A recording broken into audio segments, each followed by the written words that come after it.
Hello, everyone, and welcome to another new episode of the DLP Report Podcast. We're live once again. It's the third week, and we have not moved. I'm here on the line, hopefully, with... Literally, we have not moved. With Jeff from DLP Town Square. Yo. Hey. Elliot from Elliot. You there? Hey. Yeah, you're there. David from David at Disney, or David at Home. Hello. And Patrick, or Game Master, is here. Hi, Patrick. Hi. How's everyone? How are you guys doing? I'm good. Did you all have a very exciting week? No. Yeah. Well, I have resorted to my work from home schedule is I pick a park every day and I walk through the park in the hour-long background music loops. So today was California Adventure, which ended with World of Color. Oh, that's very nice. It's a pretty good day. Talking about, you haven't sent me your music, have you? Or did I miss it? You missed it, but I'll send it again. Okay, thank you. We have time. As usual, this is all very last minute. So, in terms of news, yes, Patrick. You're such a pro. I love it. I'm trying to keep this thing together. It's a lot of work. So in terms of news, not a lot has happened since last week. The parks are still closed. No, a lot have happened. Has it? What has happened? PhotoPass migrated onto the new servers and then yeah. Yeah. So if you were looking to gaze at your PhotoPass photos from the past, the seamless transition. Good luck, because of the pandemic. For some reason, PhotoPass doesn't work anymore. I was saying to the guys just before, I was like, viruses, computers get viruses, right? That's kind of logic, sure. Maybe that's what they're trying to tell us, that the computer has a virus. The first human to computer transmission. Yeah. Well, apparently tigers are getting it now. When I went down, they put that little stupid, sorry, we're closed, shop front door on there. Just be like, sorry, we're closed. Oh, well. And then they put up a proper message once we started pointing it out. Yeah. Still doesn't make sense, but it's there. Well, I'm really hoping that they haven't just, lost the data, just like they lost all the, reservation analytics data. Right, and this is kind of a point as well, right? So you were told that nothing's going to happen. It's just going to transition nicely on that day. Okay, fine. What happens if in the last week or in the weeks to come, your photo libraries were due to expire? Yeah. Well, to be fair, even before all of this happened, the app didn't really work for me anyway. They did this whole thing where it's like, oh, let's view your photos by location. Said nobody ever. Or you want to look back by trip. I went on this time and I saw this character. Not who did I meet in Main Street on Borden House 3 years ago? Oh, look, yeah, 25th anniversary photos. But and then half of the cards were actually expire. They say they're going to expire and then just don't disappear. Mine have never disappeared. The photos from years ago. Yeah. Well, Cone says he's downloaded all his photos because he knew this could happen. Well, you've been a Disneyland Paris fan long enough that you actually preempt the shit that could happen. I actually forgot. I'm not gonna lie. Yeah. Yeah. Well, I'm a new PhotoPass user, so I have 10 photos on there, and I always forget to give my card. I'm really bad at PhotoPass. Yeah, because whenever we meet, if only it was on the app. That was everyone at the same time. Thanks. Go ahead, Patrick. No, because whenever you meet a character with us, it's oh, who has the photo pass? And we're somebody else picks it up, and hence why you probably only have 10 photos in your usually it's the people who would carry it on lanyard.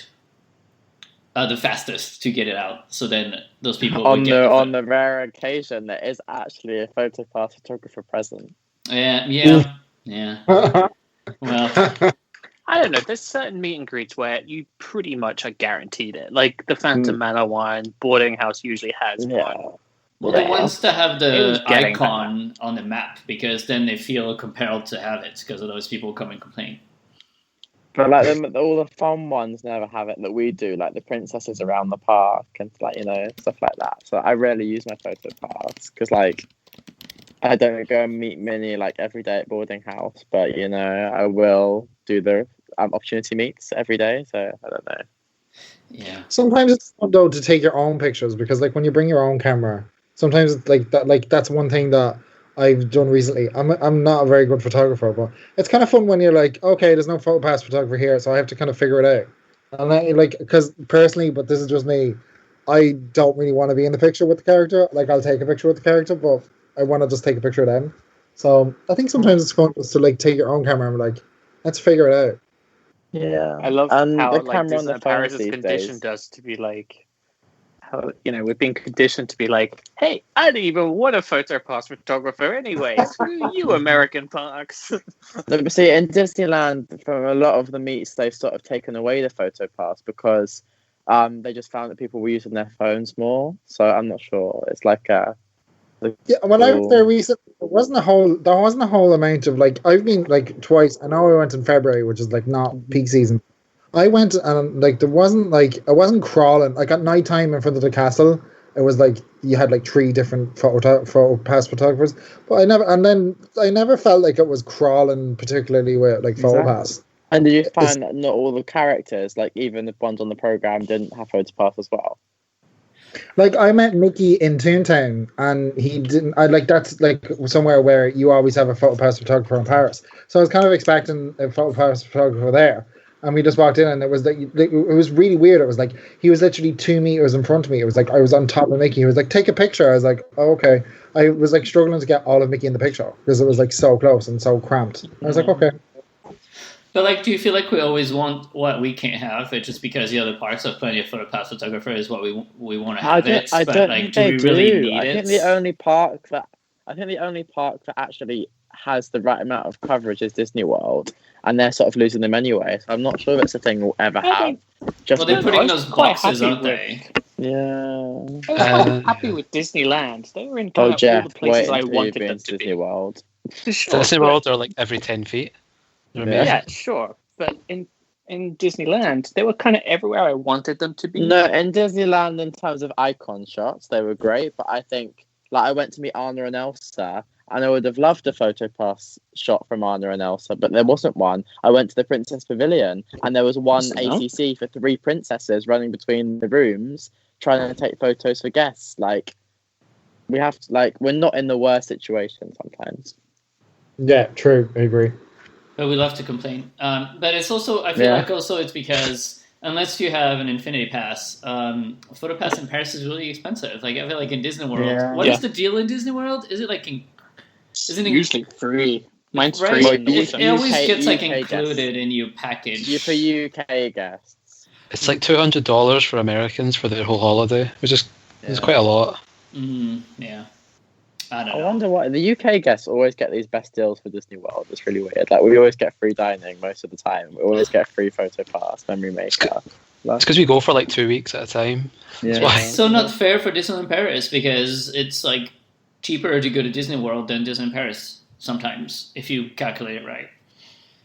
Yeah, New Year's Eve. I actually priced it up today. What it would be. I've got an annual pass, so I'm not going to take the booking. But I looked at. I think it was Sequoia Lodge for 3 nights, 4 days, not including any offers or anything. It was like £1,200 or something. But with the tickets That's and everything. That's with the tickets, yeah. But so for Disney World, I'm paying like, I don't know, $2,000, I think, for a week with all 4 parks, my dine-in, a random $200 gift card, like.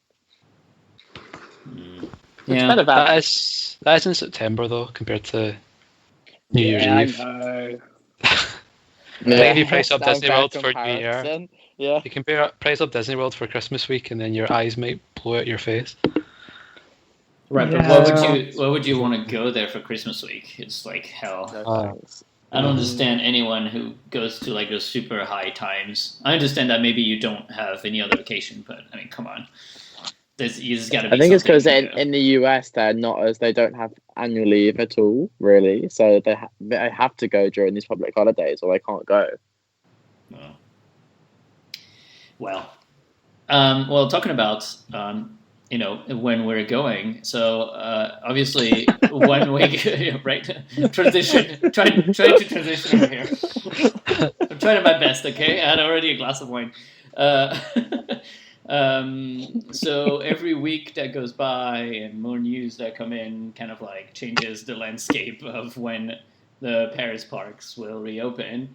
Personally, I think at this point, the opening of the Lion King and what is it? Lion King and Jungle Festival. Jungle Festival, yeah, is probably the earliest that we're gonna get, which is June 30th. Is that it? No, it's before 20th? that. It's 25th, I think. 25th, something like that.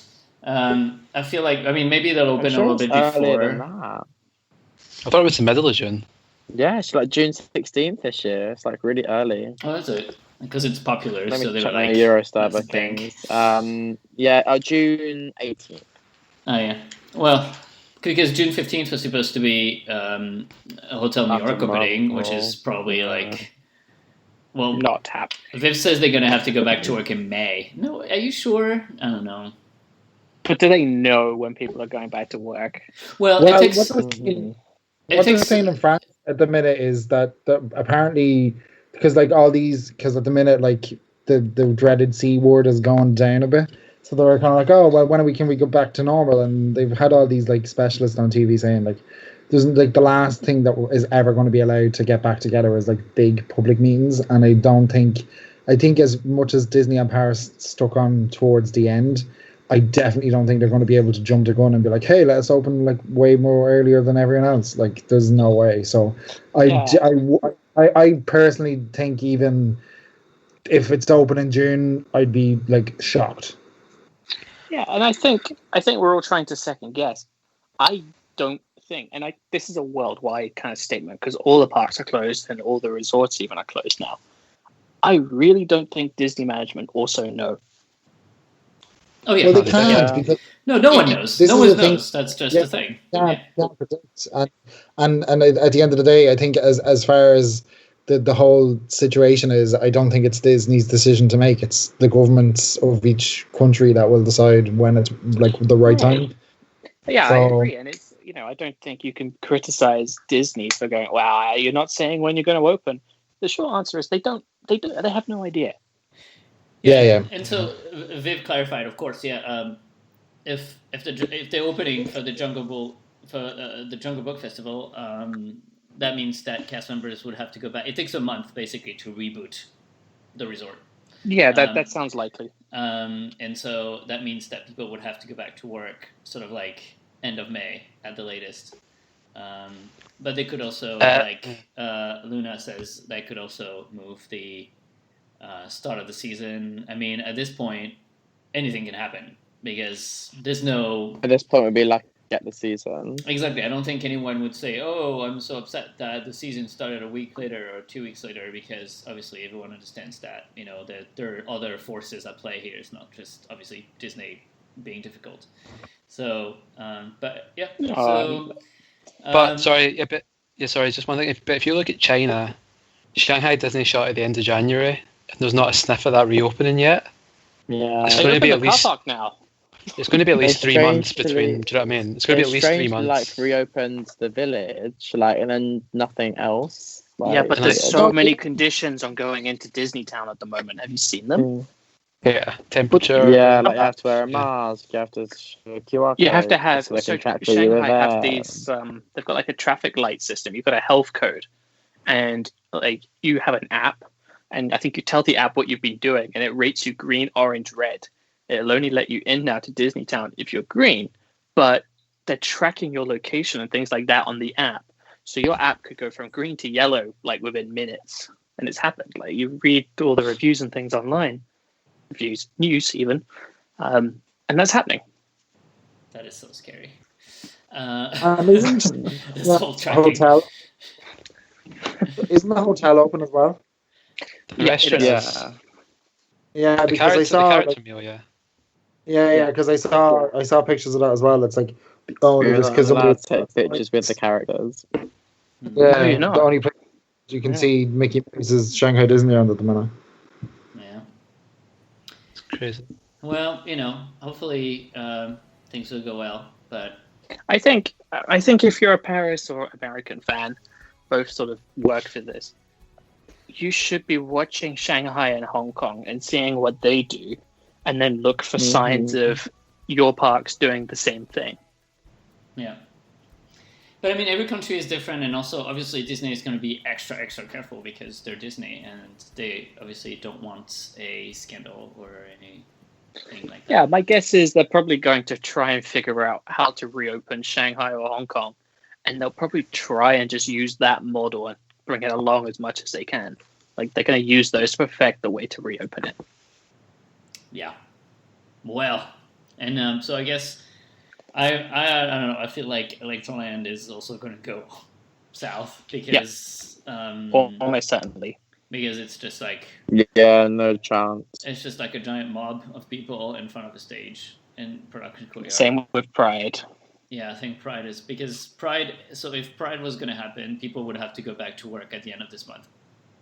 And I don't know. We're talking like in 3 weeks. So I don't think France is there yet, but we'll see. Get ready for a great end of year celebration, though. Everyone's going to be really happy to get rid I of can't wait for New Year's Eve this year. Well, the thing though is that they're losing so much money. Is I don't think we'll get any extra offering or anything. They're gonna try to run probably as many things as they can with the budget and everything. But obviously, the 2020 budget is already blown. So I think I'd still rather see in the new year at a Disney park than not. Yeah. Well, also because we booked. Yeah, I can't. No. I have paid for this trip. So yeah, I mean, we'll see. Everyone. I think everyone in the community now has gone into, the new normal mode, and people online. What is it, like the second stage of grief? What is it? Acceptance. Right. Yeah. We're just moving on. Today we finished our DLP Attraction League, so congratulations to Big Thunder Mountain. That was going to happen. I think it was pretty sure bet. But Pirates came in second, so that was interesting. I voted for Pirates in the final. Ooh, I thought Tower Terror would have gone to the final personally. Yeah. Instead of Pirates, because Tower has really dedicated fans. There are people who really love that attraction. Yeah. Same for Phantom. I was surprised that because on Twitter, if they even breed on Phantom Manor, people crawl out and they're like, "Oh my god, I can't believe they did this." And you're like, okay, calm down.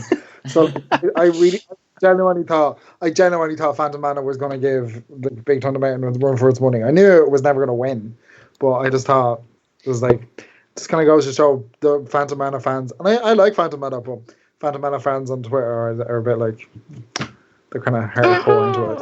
But the problem is that Phantom Manor was on a different semifinal that Big Thunder Mountain, so they didn't face off at the semifinal level. I think Phantom Manor was against Tower, right? And then I don't know, I can't remember. No, right? No, I think Phantom Manor was against Big Thunder Mountain. I think.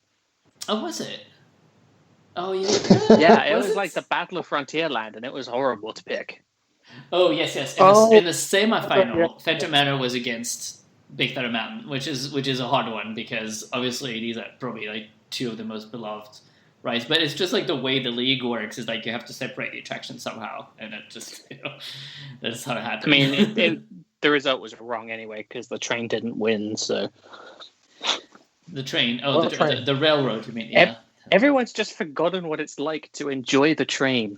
Yeah. They've forgotten the thrill and the train fun. in Disneyland was so refreshing. I was literally oof, it was one of the best parts of the whole trip. I was It's like, so I'm on the long, train. though. It's so I can't slow. believe it. Oh, you're But no it's fun. You were there for perfect. 2 days. It like Yeah. pulls into the station. You're like, yes, here we go. Yeah. And And you can like, get you come up out at of that New tunnel Orleans Square and and you you are come out. next to the beignets. Like, it's perfect. Yeah, but in Paris, I love coming out of the tunnel after Main Street, and you get that then amazing going vista round of Thunder Thunder Mesa, which is Mountain. just beautiful. Well, now I don't know when we're going to get our train back because what was it, June 20th, I think? It was supposed to launch back at the same time as Jungle Book Dive. Yep, that's not happening. What will happen first? The railroad opening again, or the Small World crack getting fixed? Take your bets. Oh, The that Walt is Disney's a tough Park one. 3 will have happened by then. That's a tough one.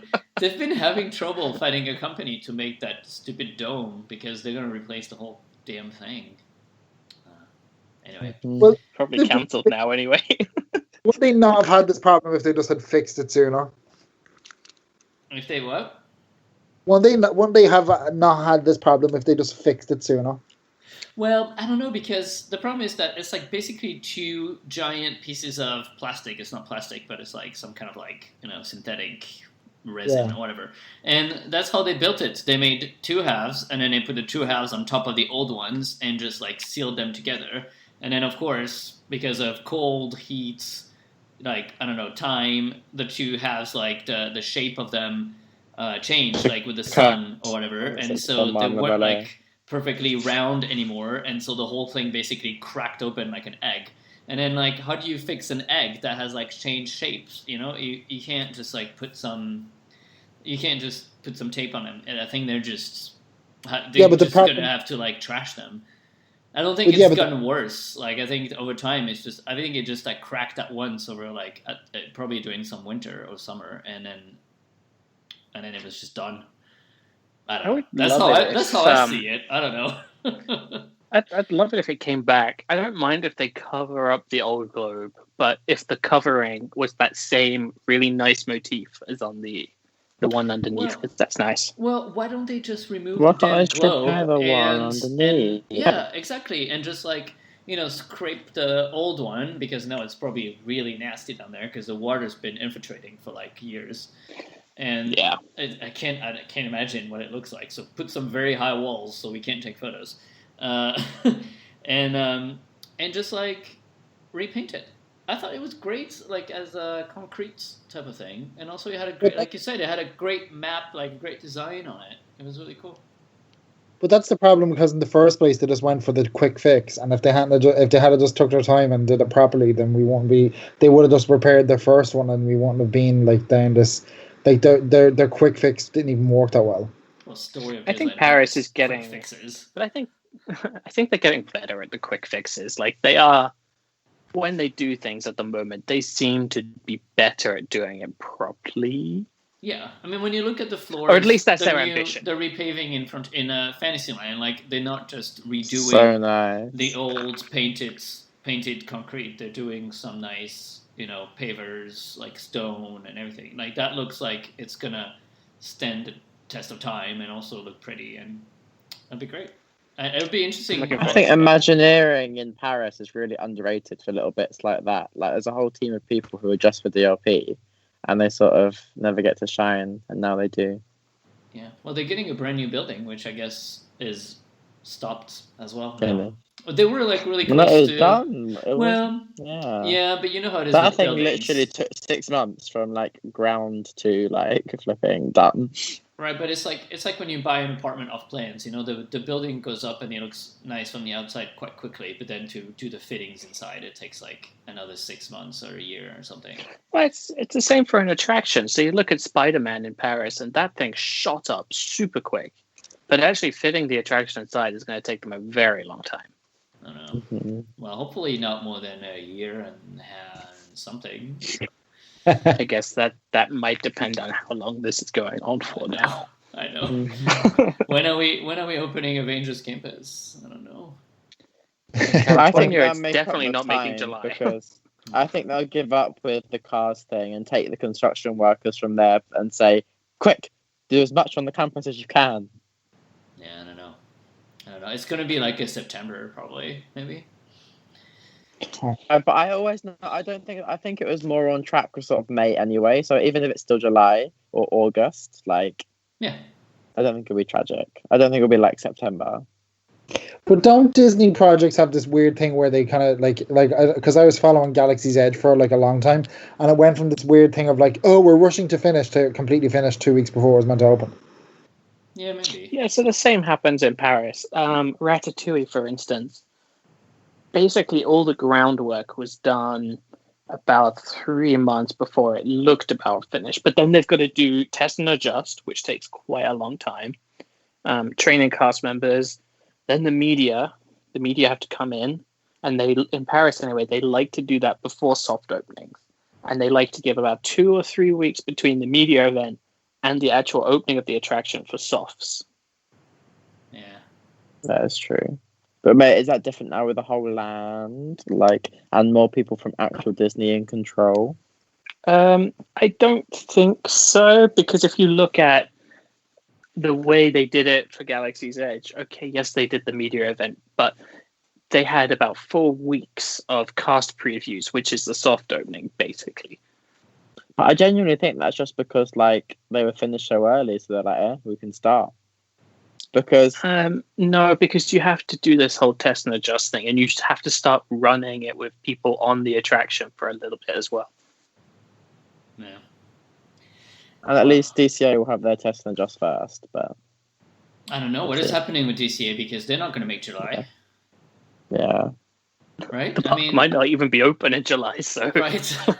With the mess that is currently in the US, like, I mean, I really feel for everyone in the US. It's going to be a long run for them. So yeah, we'll see. Which one is the first park that's going to open first? You think? Is it going to be Shanghai? Yeah, or Hong Kong maybe. Or Hong Kong. Well, Hong Kong has a brand new castle to like unveil soon. Hong Kong, the jammy people have still been doing their construction like throughout this whole time. The castle's almost done. Did you see like videos from? Yeah. What is that account? It looks really cool. I know exactly the one you mean. Yeah. And the Frozen Land is still going, shooting up. Yeah. Well. And in Japan, unfortunately, they've had to delay all their big expansion projects, which was due to open in about a week's time. Yeah, April 15th. Yeah. Mm-hmm. Craziness. Apparently, there's from the T in the chat, there's our castle refurb obviously is on hold as well. Shocker. At this point, it's almost a joke. Yeah, obviously. We're gonna keep torching that thing when it's back as well. I mean, honestly, like just send the brush and roll people like a crane with like a high pressure, one of those high pressure cleaners, and just like call it a day. I honestly fear for the 30th anniversary offerings now. Honestly. Yeah. Yeah, I mean it's gonna be. Was the last one for the 20th or the 20th? Yes. Well, 25th they did some like spot painting. Yeah, that red crane went up. Like a couple balconies and stuff, but the 20th was quite extensive, right? I think. When was the last time they actually taped the whole thing? Jeff would know that. No, Jeff, are you drinking your beer? Sorry, I was muted. Oh. Say that again. When was the last time they actually like properly refurbed the whole thing? So, okay, the last proper refurb, like they with did a most scrim of and it, everything. Yeah, so that was the end of 2011. Well, summer 2011. It kind of got unveiled in September-ish. So for the 20th, kind of, sort of. Yeah, it was aimed for the 20th because like then once they finished it, they had to do all the sort of projection mapping, where they put all the lines on. What do they call it? Calibration. Spot. Yeah. Oh, yeah. They put the little dots in as well, didn't they? The sparkling things. Yeah. Oh, yeah. Which, yeah. And, okay, well, hopefully for the 30th then, if there's one thing that Paris fans are is patient, because we've learned it. But that's only 2 years away now. Not even like... Yeah. Not even that. I feel like there's different ways to do a castle refurb. You could do it like, Magic Kingdom style, where you just work at nights and do little bits by little bits over a long time. Honey, they worked during the day. Like, you would be walking in the morning and they'd be doing the show, and then people were there painting behind the show. Oh, really? None of that was done at night. It was all during the day. Well, there's that way by doing like, with cranes and stuff, and there's also like just, putting a giant tarp over the whole Tokyo thing, style. which I guess goes faster, maybe, but also is very intrusive. But hey, we'll see. Mm-hmm. We'll see. I mean, the castle is still beautiful no matter what, even if it looks a bit from far away. A bit rusty. Exactly, it looks a bit rusty if you get closer. What do you think? Sort of semi off topic, but not quite. What do you think to the new castle colorings? Well, they seem to be going for those blue turrets. They are going very blue. Oh, do you think that we're going to get bluer? Maybe, I don't know. I wouldn't hate it. I don't want the sparkles though. Nah. The sparkles in the turrets. Nah. Why? No, like the yellow sparkles that are on Disneyland Castle. Oh yeah, no. Yeah, not like the cute lights. I mean, like I don't want like the daytime. Because some of the things that I think they've been working on for years is to actually put LEDs inside the turrets, and so one of the plans for the castle was to actually remove all the turrets, the old ones from 92 or 80, whatever, and replace them with new ones that are made off-site and that have tiny little LEDs inside. And so that way for Christmas and for the shows and for everything, they will just be already sort of embedded into the tiles, the roof tiles, which could be cool. I actually kind of missed the light cage this year. Like, I don't know. They look good at night, but during the day, it's just kind of like, ugh, I don't know. I didn't miss them from September, but I missed them during Christmas. Yeah, Christmas it did feel like there was just something lacking. But like, what happened to? Remember, we used to have the dream lights type things, where the little strings falling off that look like icicles. Like, what happened to those? Did they just? I know, I liked those. And also, when they did the tree lighting ceremony, they created all this projection mapping for the castle that was on there for 30 seconds. Why couldn't it stay on there until illuminations? I honestly after they'd done the tree lighting. Yeah. I was convinced that this was what was going to happen, but okay, it didn't. I don't know. It just, for me, that whole thing, it just felt like a bit of a misfire, because you gotta have lights on the castle at Christmas. You just have to. Yeah, you do. Yeah, and also remember I mean, obviously now that everything is closed, like I will take the disco garlands any time, every day. But remember, oh my god! Remember those disco garlands? I mean, some of the modes, like whatever lighting patterns they put on there, was like next level. Like, what the hell? But like one of them wasn't even property, and they just kind of just went where they're like, well, we can't really do anything about it now. We're just putting up anyway. Yeah, and it was like out of sync the whole season. Yeah, and of course they're so complicated, and of course, like there was always like a quarter of one that was always broken, and that was just doing its own thing in a different color out of the whole main street. I got told that the idea behind the garlands was that it was Fauna, Flora, and Merryweather like changing the colours and having a fight, but I'm not sure like how accurate that is. Yeah, somebody brought a story for that. Yeah. I mean, storytelling for like the colours were pink. The colours were pink, blue, red, and green. Yeah, but I mean, Anyway. the only thing is, like, I feel like, if you're gonna pick colors, pick Christmas colors. Like, some of them, when it was all like, flashing rainbows and stuff. I mean, I like flashing rainbows, but just not really on Main Street for Christmas. I don't know. It just felt a bit much. And they just look too modern, the lights. Yeah, and you walked onto Main Street, and it was just like a explosion of color just in your face. You're like, whoa, what's going on here?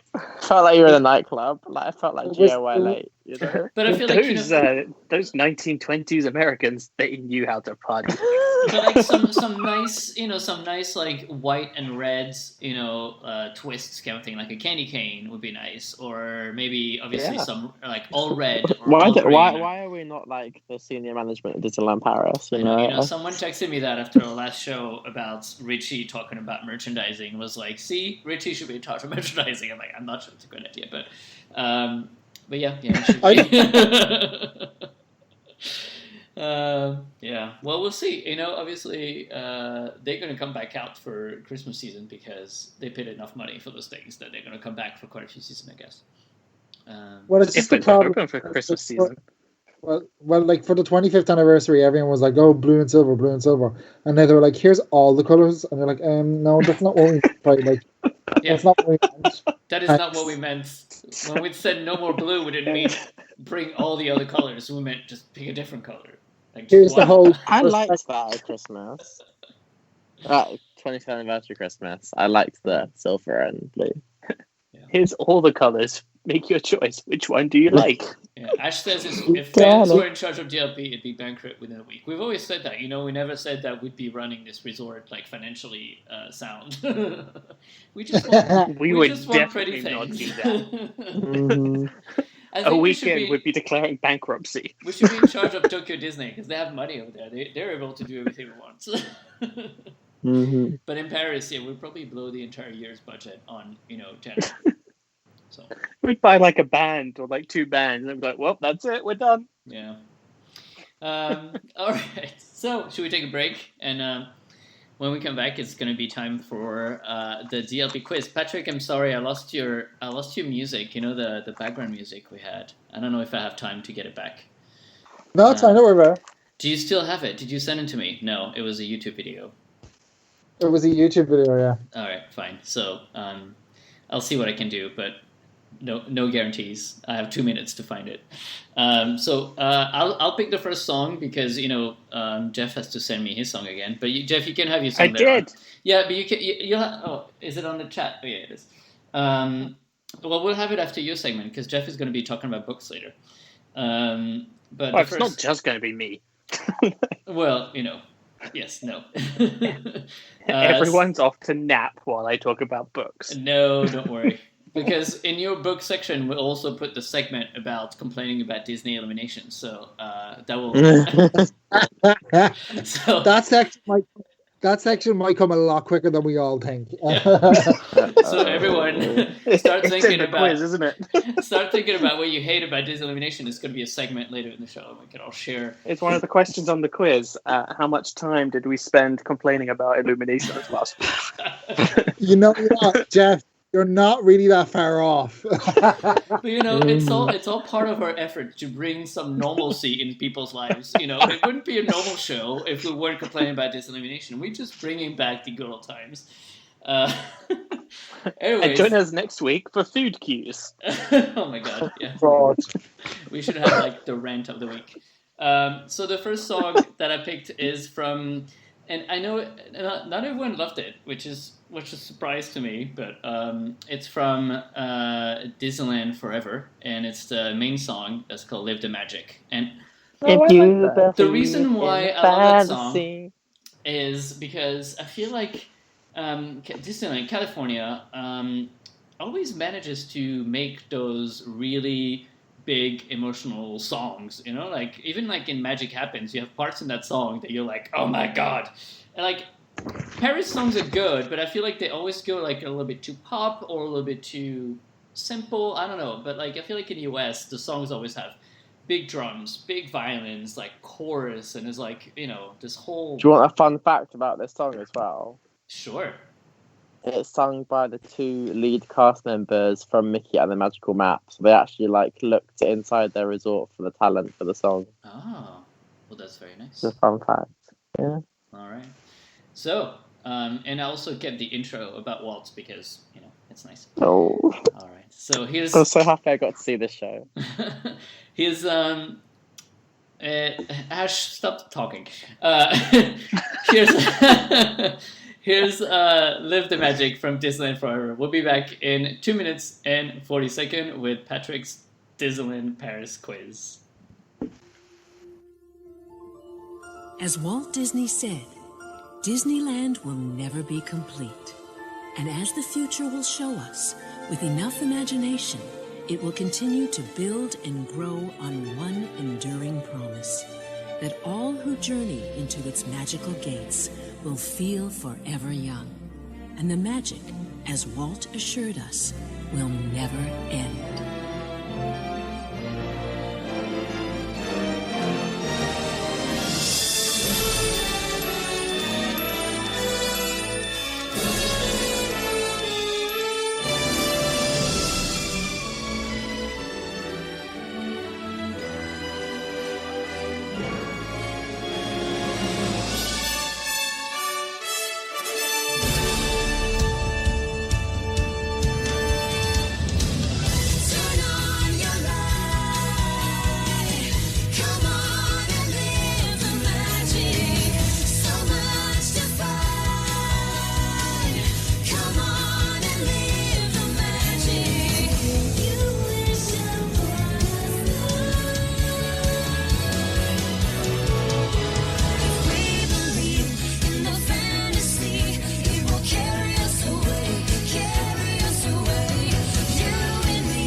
Just think, all of this is yours, forever.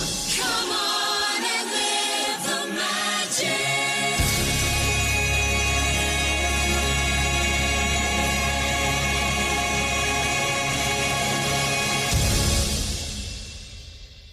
Man, what an ending.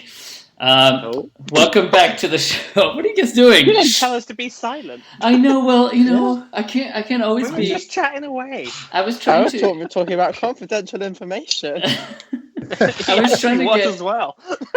I was trying to get you a song, Jeff, but it says I need permission to access your Google Drive or something. Oh, okay. Can I give you permission? Is that something I can do? I don't know. Because I am not going to get my laptop. Yeah, no, I don't know. It's the Me Too movement. You have to ask for permission now to access someone's Google.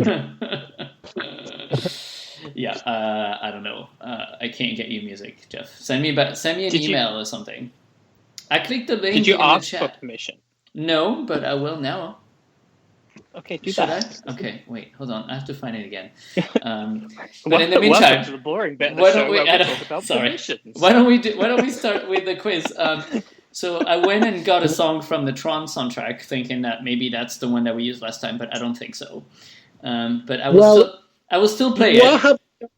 What have we been doing all week? Because I got the quiz ready, and you're kind of like, oh, okay, yeah, sure. Let's just figure it out. I have this song. I love it. No, I can't hear it. well, it's just very dim. Anyways, let's start with the quiz. Yay! Do we have to calculate menus this week? Because last week that was very hard. No, I went a lot easier this week. I feel like we're going to fly through these all because you're just going to all get them all. But yeah. Okay, so reminder of the rules. If you want to answer, say your name. And if you answer and you get it wrong, then you can't just answer again, so you're out for that round. Why do we have to say our names? I always forget. Yeah, say your name, Ben, because I listened back to this section last week, and you were just saying Say your name. when no one's around you. Yeah, sorry.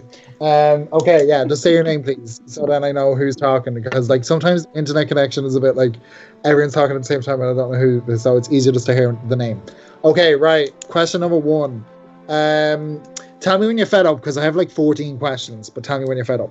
But you have 30 minutes. Okay. Question number 1. Which Disney Parks show has the tagline "A Nighttime Spectacular of Magic and Light"?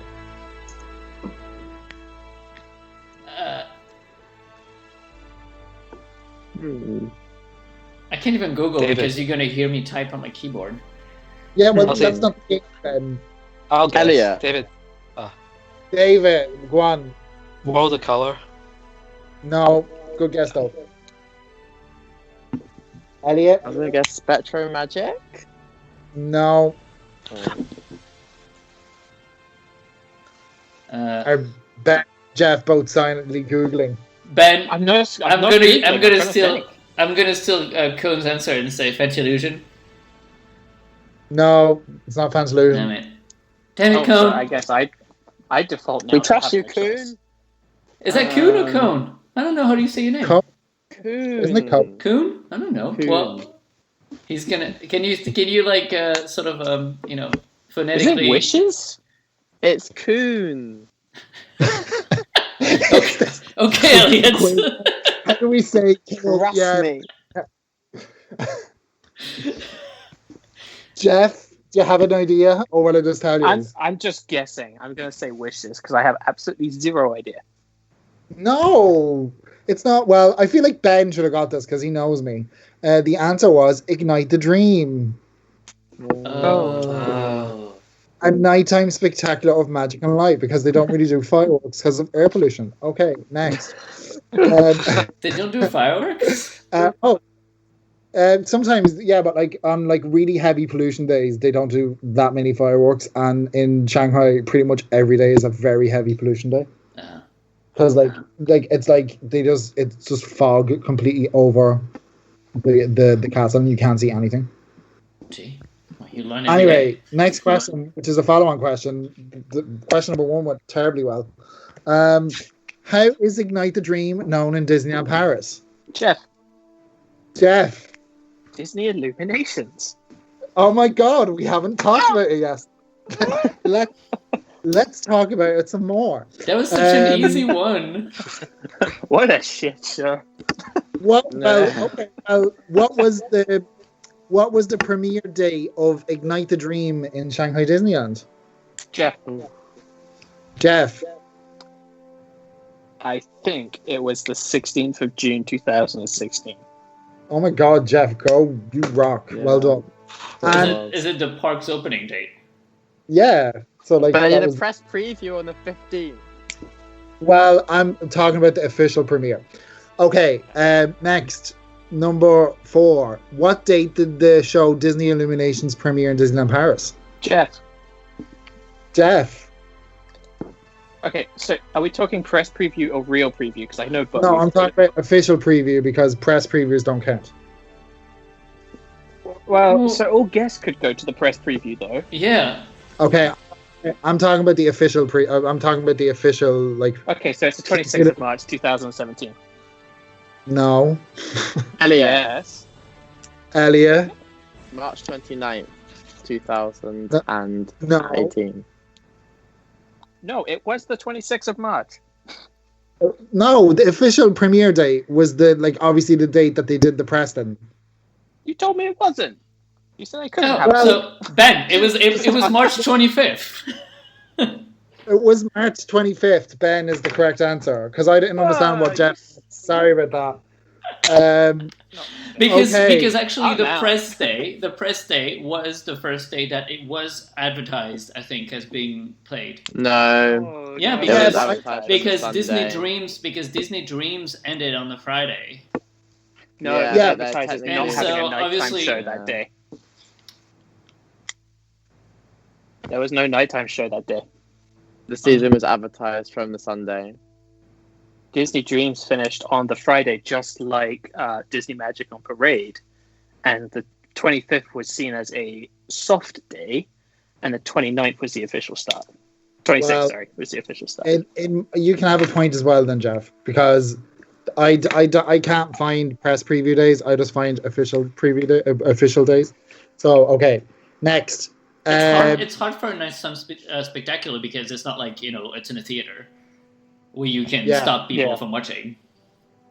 Yeah, so, but they did for... But they did the Dreams, cast they member did. preview the night before. They did Dreams, and then all the cast members could stay and watch Illuminations. When? The day before, so the last night of Dreams, they played Dreams, all the guests emptied out, but the cast members could stay and then be the first people to see Illuminations. Really? Huh. Go Yeah. them. Woo! Happy right. days. I mean, sucks for them, but All right. Next question. Which Oscar, Grammy, and Golden Globe Award winner famously gave a concert on Central Plaza before Disney Illuminations premiere? Jeff. Elliot. Legend. Yeah. I watched it from the live stream. It was a live stream. Next. And then Catherine made a speech.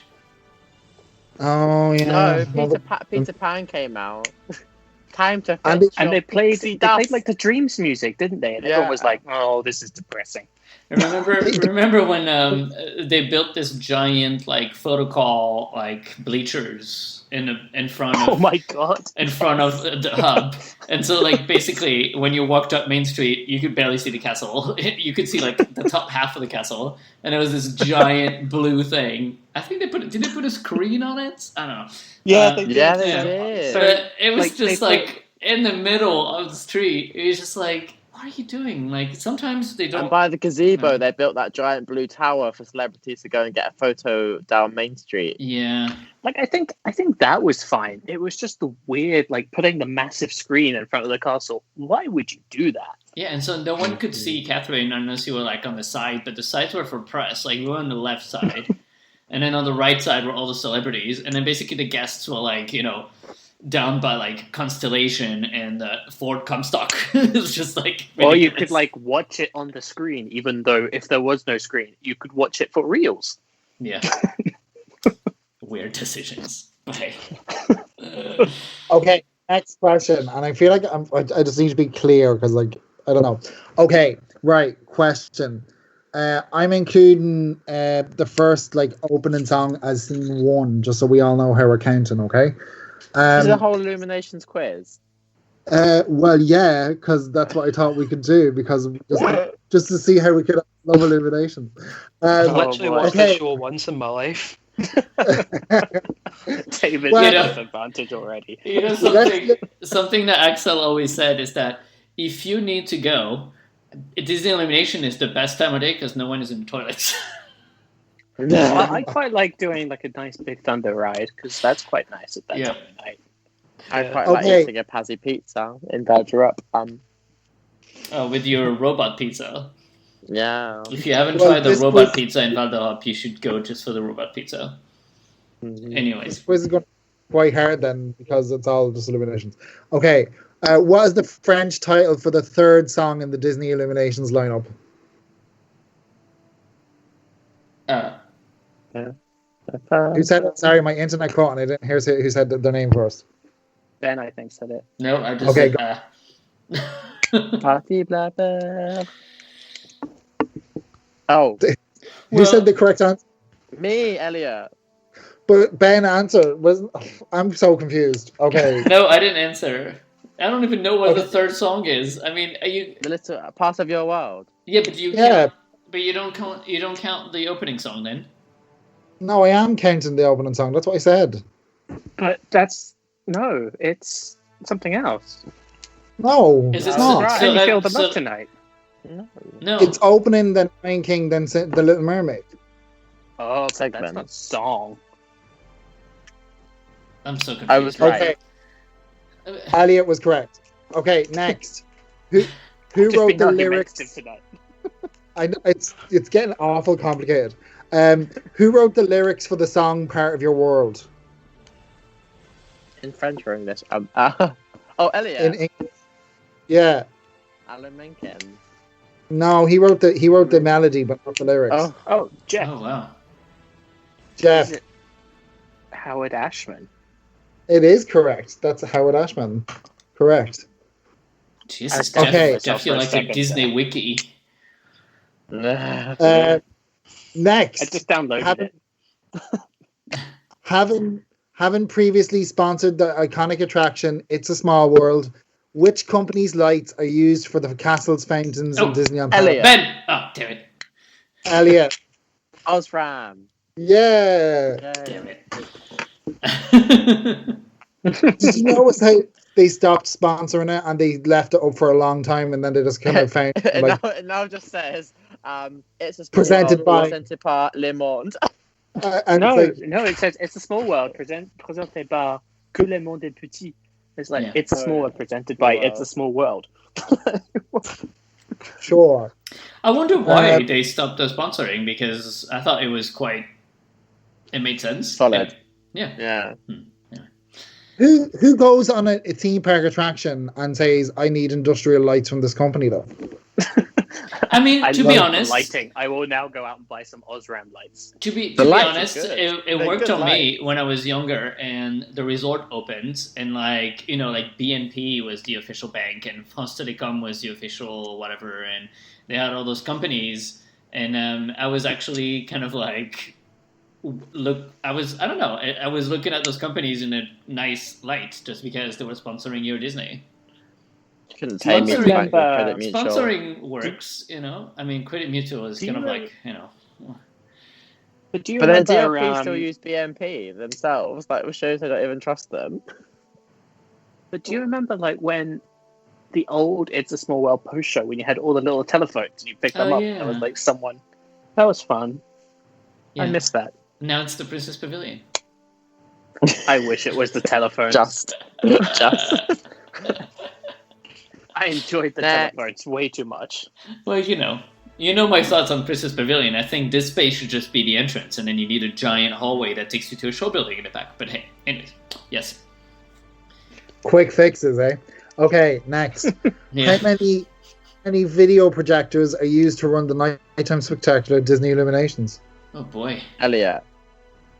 Go, Elliot. 12? No. Oh. Jeff? Yep. 2?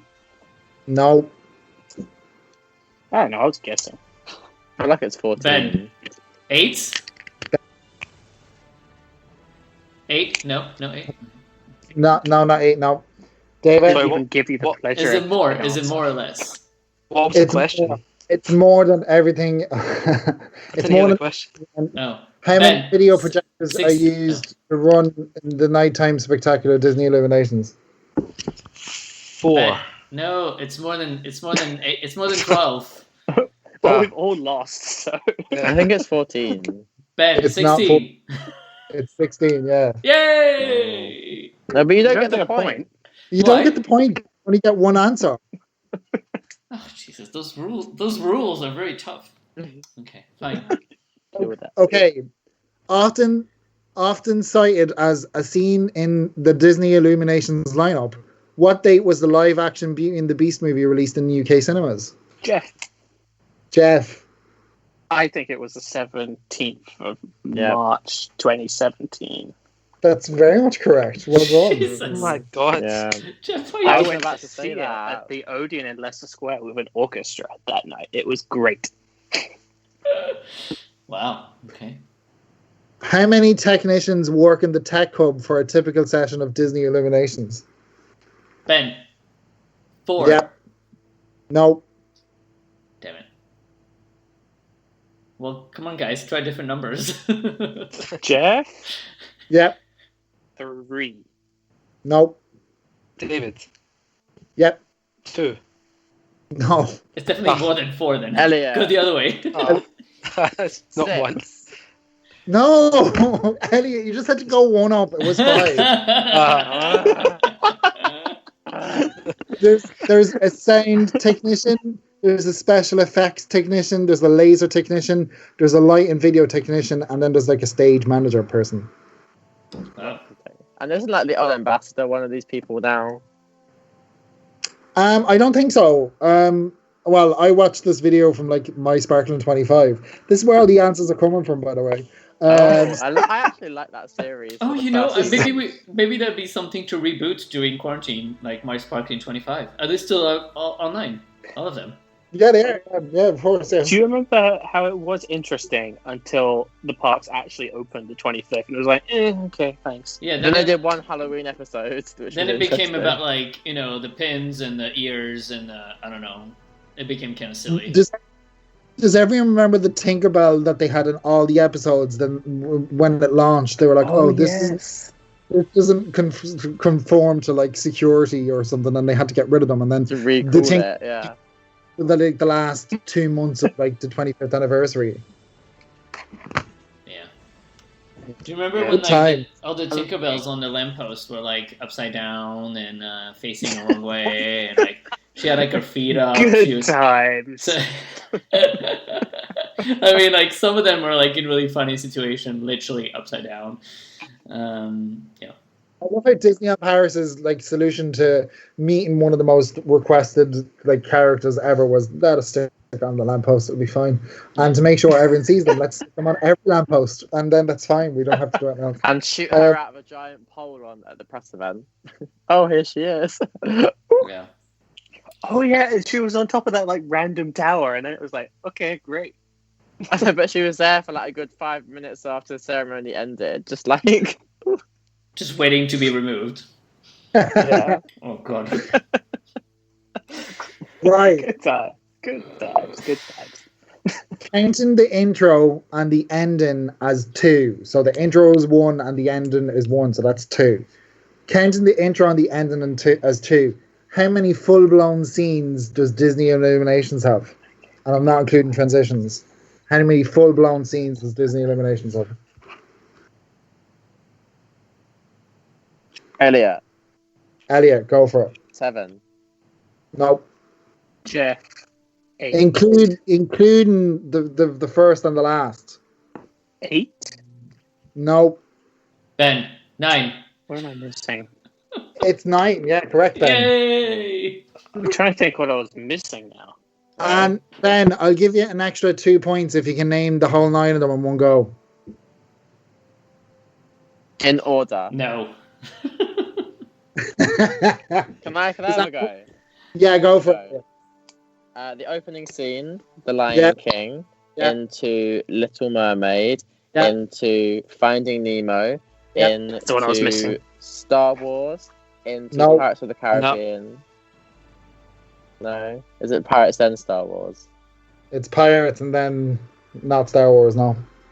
Pirates, and then Beauty and the Beast, then Star Wars, and then Frozen, and then the ending. Yeah, there you go. Okay. Missing Nemo. Yeah, me too.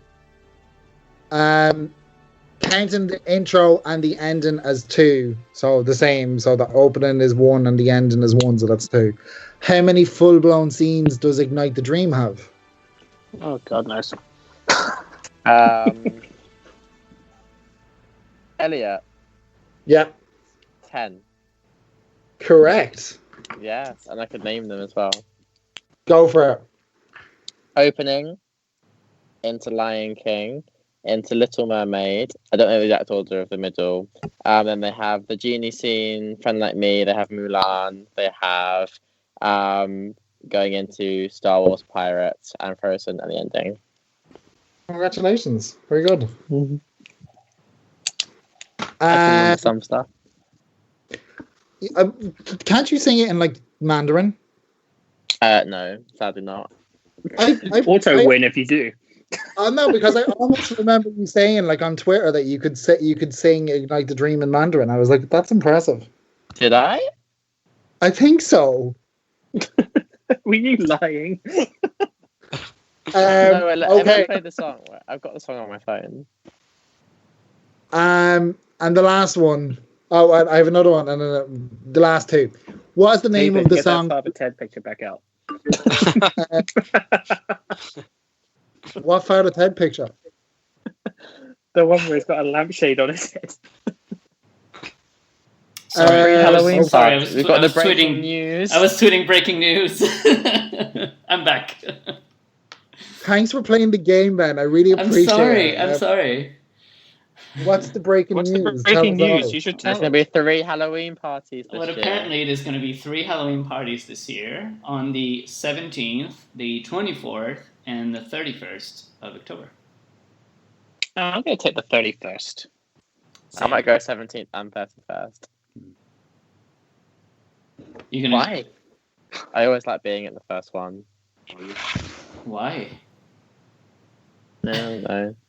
So I was there. All right. Why? I have friends in these shows. Yeah. Isn't it bold of them to assume that they'll be open? That they'll be open in October. That's a bold move, deal. That I mean, you know, when you get a plan for the future, those things are planned months in advance. I guess now is the time that they're recruiting performers and stuff for.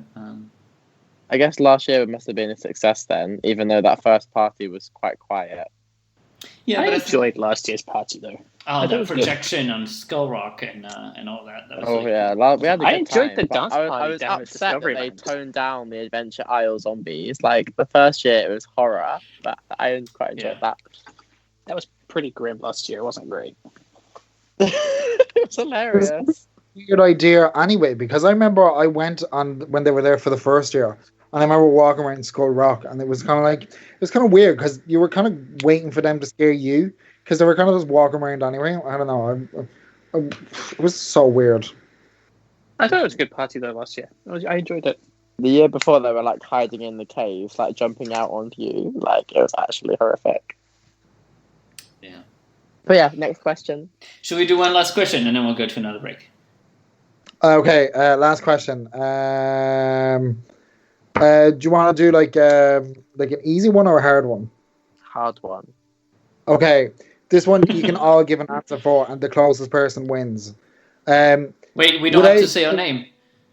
No, you can just tell me an answer, and I'll whoever's the closest wins. That question is made for me. Sorry. Without taking into account introduction speeches or the finale song, If You Can Dream, how many times could Disney Illuminations be played to completion in 24 hours? Oh my So gosh. basically, how many times could you play the show in a row if you didn't do any announcements before and if you didn't listen to the song after? Oh my goodness. Okay, I'm gonna guess 1,440. Yeah, in a day. Oh, in a day. Sorry, I messed that up. Wait. I'm gonna say. Wait. I'm gonna say 90. Okay, very much more reasonable guess from Ben. No, wait, I did the wrong maths. Give me a second. Sorry. I'm going to say 52. Okay. 4 times in 1 hour times that by 96. 96. So Ben, you said 90. Yeah. Ellie, you said 1,000 something, and then 96. No, 96. and then Jeff, what did you say? I think I said 52. 52. Oh God, I have to do maths now to figure out the answer because I can't do that in my head. Oh no, it's the 52 and 90. I think it's about 22 minutes. I think something like that. Okay. So the correct answer is 75. So the winner is Ben because he's the closest. All right, yay! So the show lasts 19 minutes and 3 seconds.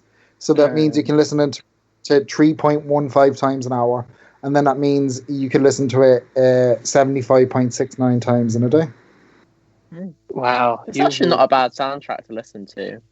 Yeah, I like yeah. the start and at the end, and I like it. Like it kind of gets you hyped. It's like cool. Yeah, it's just everything in between that. Where That's was the also a lot of question? sharing Who sings one the day. opening song? Viv says 24 minutes, but I think it's 24 minutes with the closing song, which lasts forever. With the song at the end. I'm not Pardon? including the song at the end. If you can dream. It's a good song, actually. It's from that random Disney Princess album they randomly released last The night. colors of the wind will lead my heart right back to you. I go to Disneyland Paris too often. So what are That's the best part. What's the results? So Jeff got 5 points. Ben, Yay. you got 3 points. And Elliot, you also got 5 points, so it was a tie. Yay! Oh. I was Yeah. but I want to win. So Kimberly Locke sung the opening and closing number. There's an extra point for me. That's totally not how it works. Well, I said that's how I say In it. that case, here's a random Illuminations fact for you. Steve Davison worked on it, and it was also Katie Harris's last project at Disneyland Paris. I That's knew 5 that. points. That's how it works. I'm joking. The show was No, produced that by Walt fact was Disney true. Imagineering Creative Entertainment. Yeah. All right. Well, this You is could go on all night. this is my attempt to try and get everyone to kind of get a bit more love for the Illuminations, and I feel like it's just got everyone really angry and like. Well, don't worry. In the next segment, we'll talk about Illuminations again. Yay! Yes. All right. Well, thank you. Next week, Stars on Parade.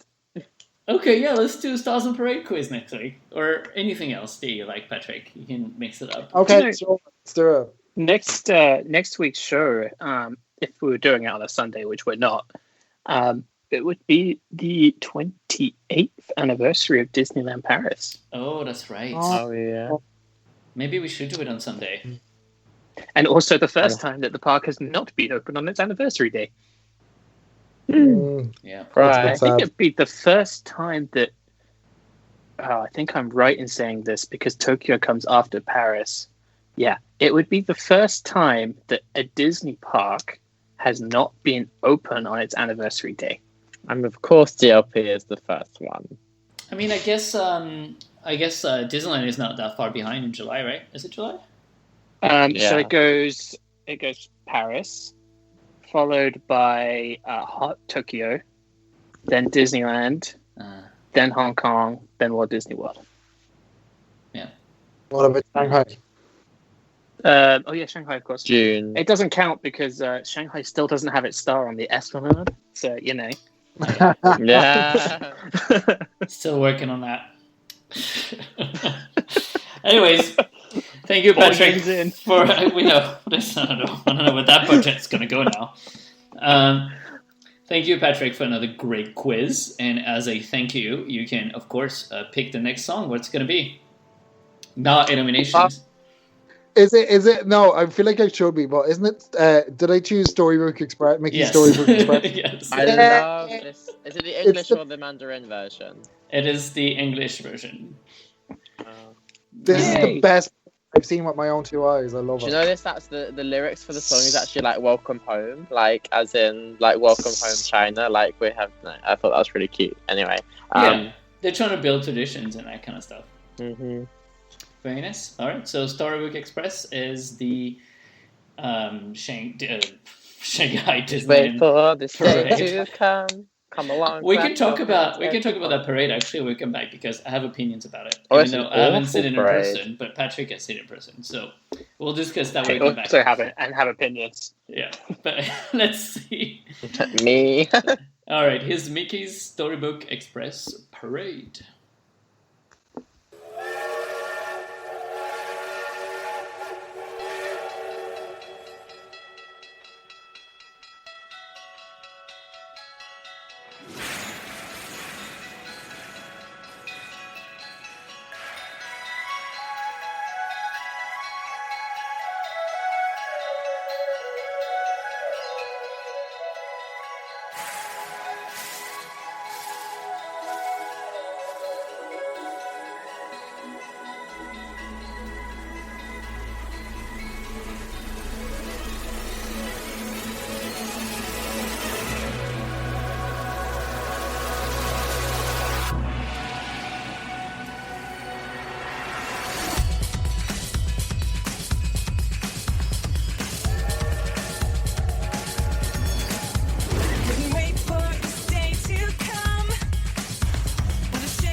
Hong Kong and Shanghai in one go.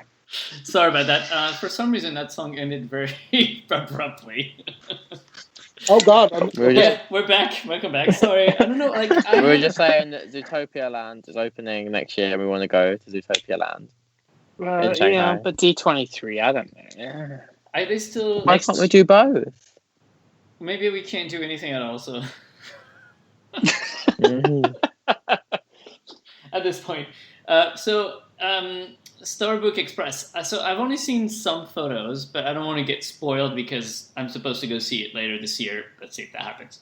I feel like you're not missing much. I feel like they just went for this idea that it was going to be a train, and then Patrick, you can tell me what you think because you've actually seen it without spoiling me too much. But it sounds like they wanted to do like train cars, train wagons, and so I feel like all the floats are very like just kind of like big rectangles. They're like big platforms with things built on top. But I feel like it's just kind of like square.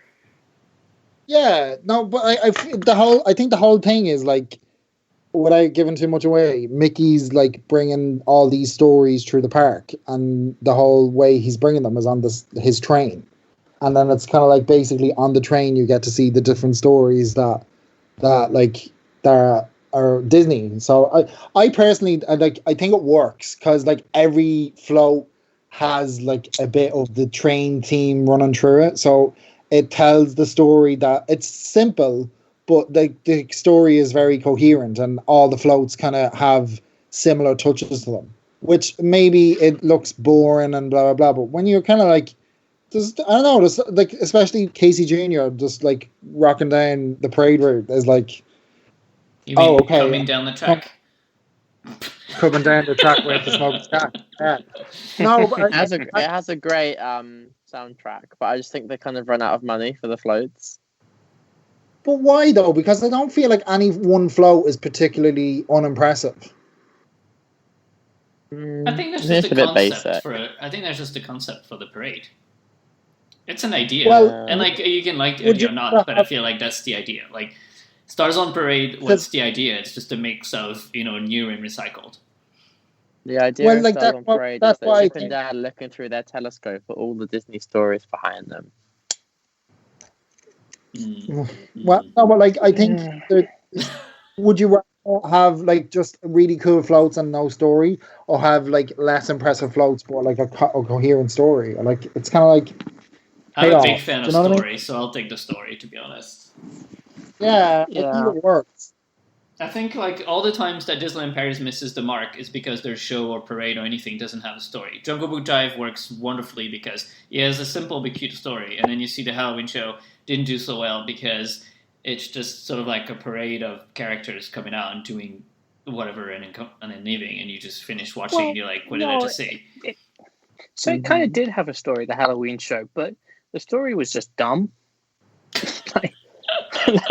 Halloween shows from the previous years weren't very like the story wasn't like massively like better.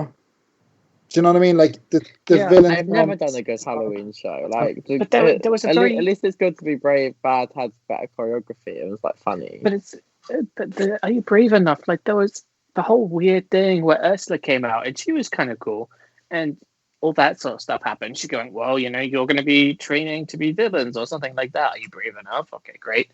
And then they launched into the Oogie Boogie song, and you're like, okay, but Oogie Boogie is not here, so why are you doing this? Yeah, it was kind of weird. I saw a tweet from someone. They should have done it where like Maleficent Donald was like, aha, I have my costume, I'm a villain.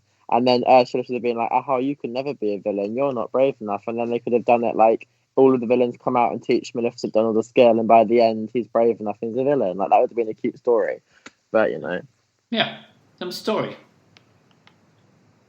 Anyway, back to Shanghai. I think as soon as you break the story, like I don't know, I was kind of fine with it until the Oogie Boogie song, but as soon as you've broken the story, like you are not invested anymore and you're gone. Yeah, I agree. I mean, at least Princess Waltz had a story. It was really dumb too, but it was at least you were kind of like told something. Yeah, but it makes sense. Mainly that the Louis weird thing about doesn't remember anything. Again? Oh, Louis. But the weird thing about the Halloween story was like the fact that the Halloween season is one of the shortest seasons that Disney and Paris does, and the way that 2 weeks in they were like, let's change it all. Like I don't know if it merited. It wasn't terrible where it was like, because like people were standing and watching it. They weren't enjoying it as much, but they weren't like not coming back. Like whenever I was there, it was always pretty crowded because like it was the Halloween show, so you were gonna sit and watch it. Do you know what I mean? Yeah. Yeah, but I mean, you want people to come and watch it because they love it, not because they're just doing the Halloween circus. Yeah. You know, and also like, you know, where sometimes I can't remember if we talk about things on a group chat or on the show, because we have so many shows now. There's nothing to do in Disneyland parks after the parade. In Disneyland park, and even like you have like a first hole like between lunch and the parade, and then you have the parade, and then they have like a second hole after the parade, which is like people just like don't have anything to do.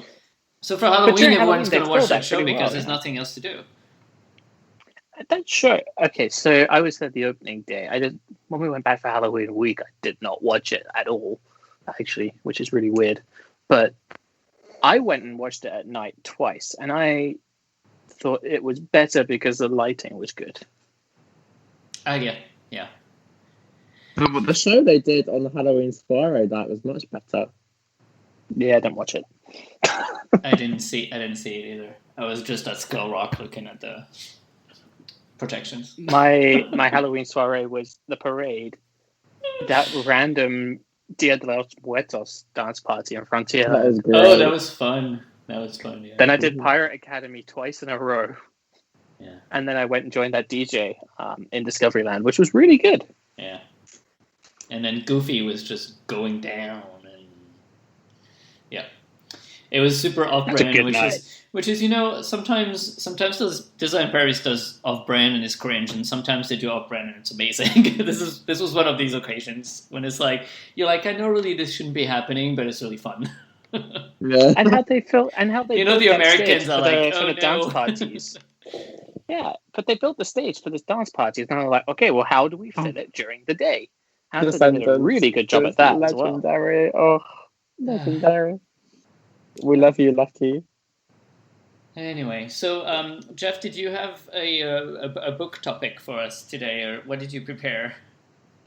I did not prepare anything, but I can talk about Disney books. Okay. I'm reading this fab book. It's called Unlocking French. Oh, hi. Okay. Hi. For all you.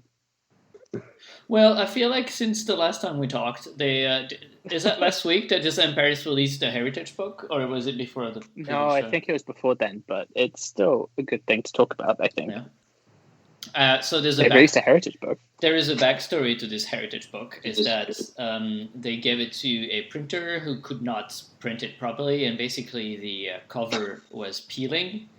And so on Heritage Days, they still gave it to people who did the tour because basically it was part of the, you know, it was a prize package. Yeah, it was like a giveaway, a prize package. So they had to give them out. So I was lucky enough to win somehow, like honestly, and and so I have one. But the cover is indeed peeling, and so they didn't give any to the inside ears or give the rest of the stock to anyone because basically after the second time you open it, like the sort of like plastic protective layer of it just falls off. It's kind of weird.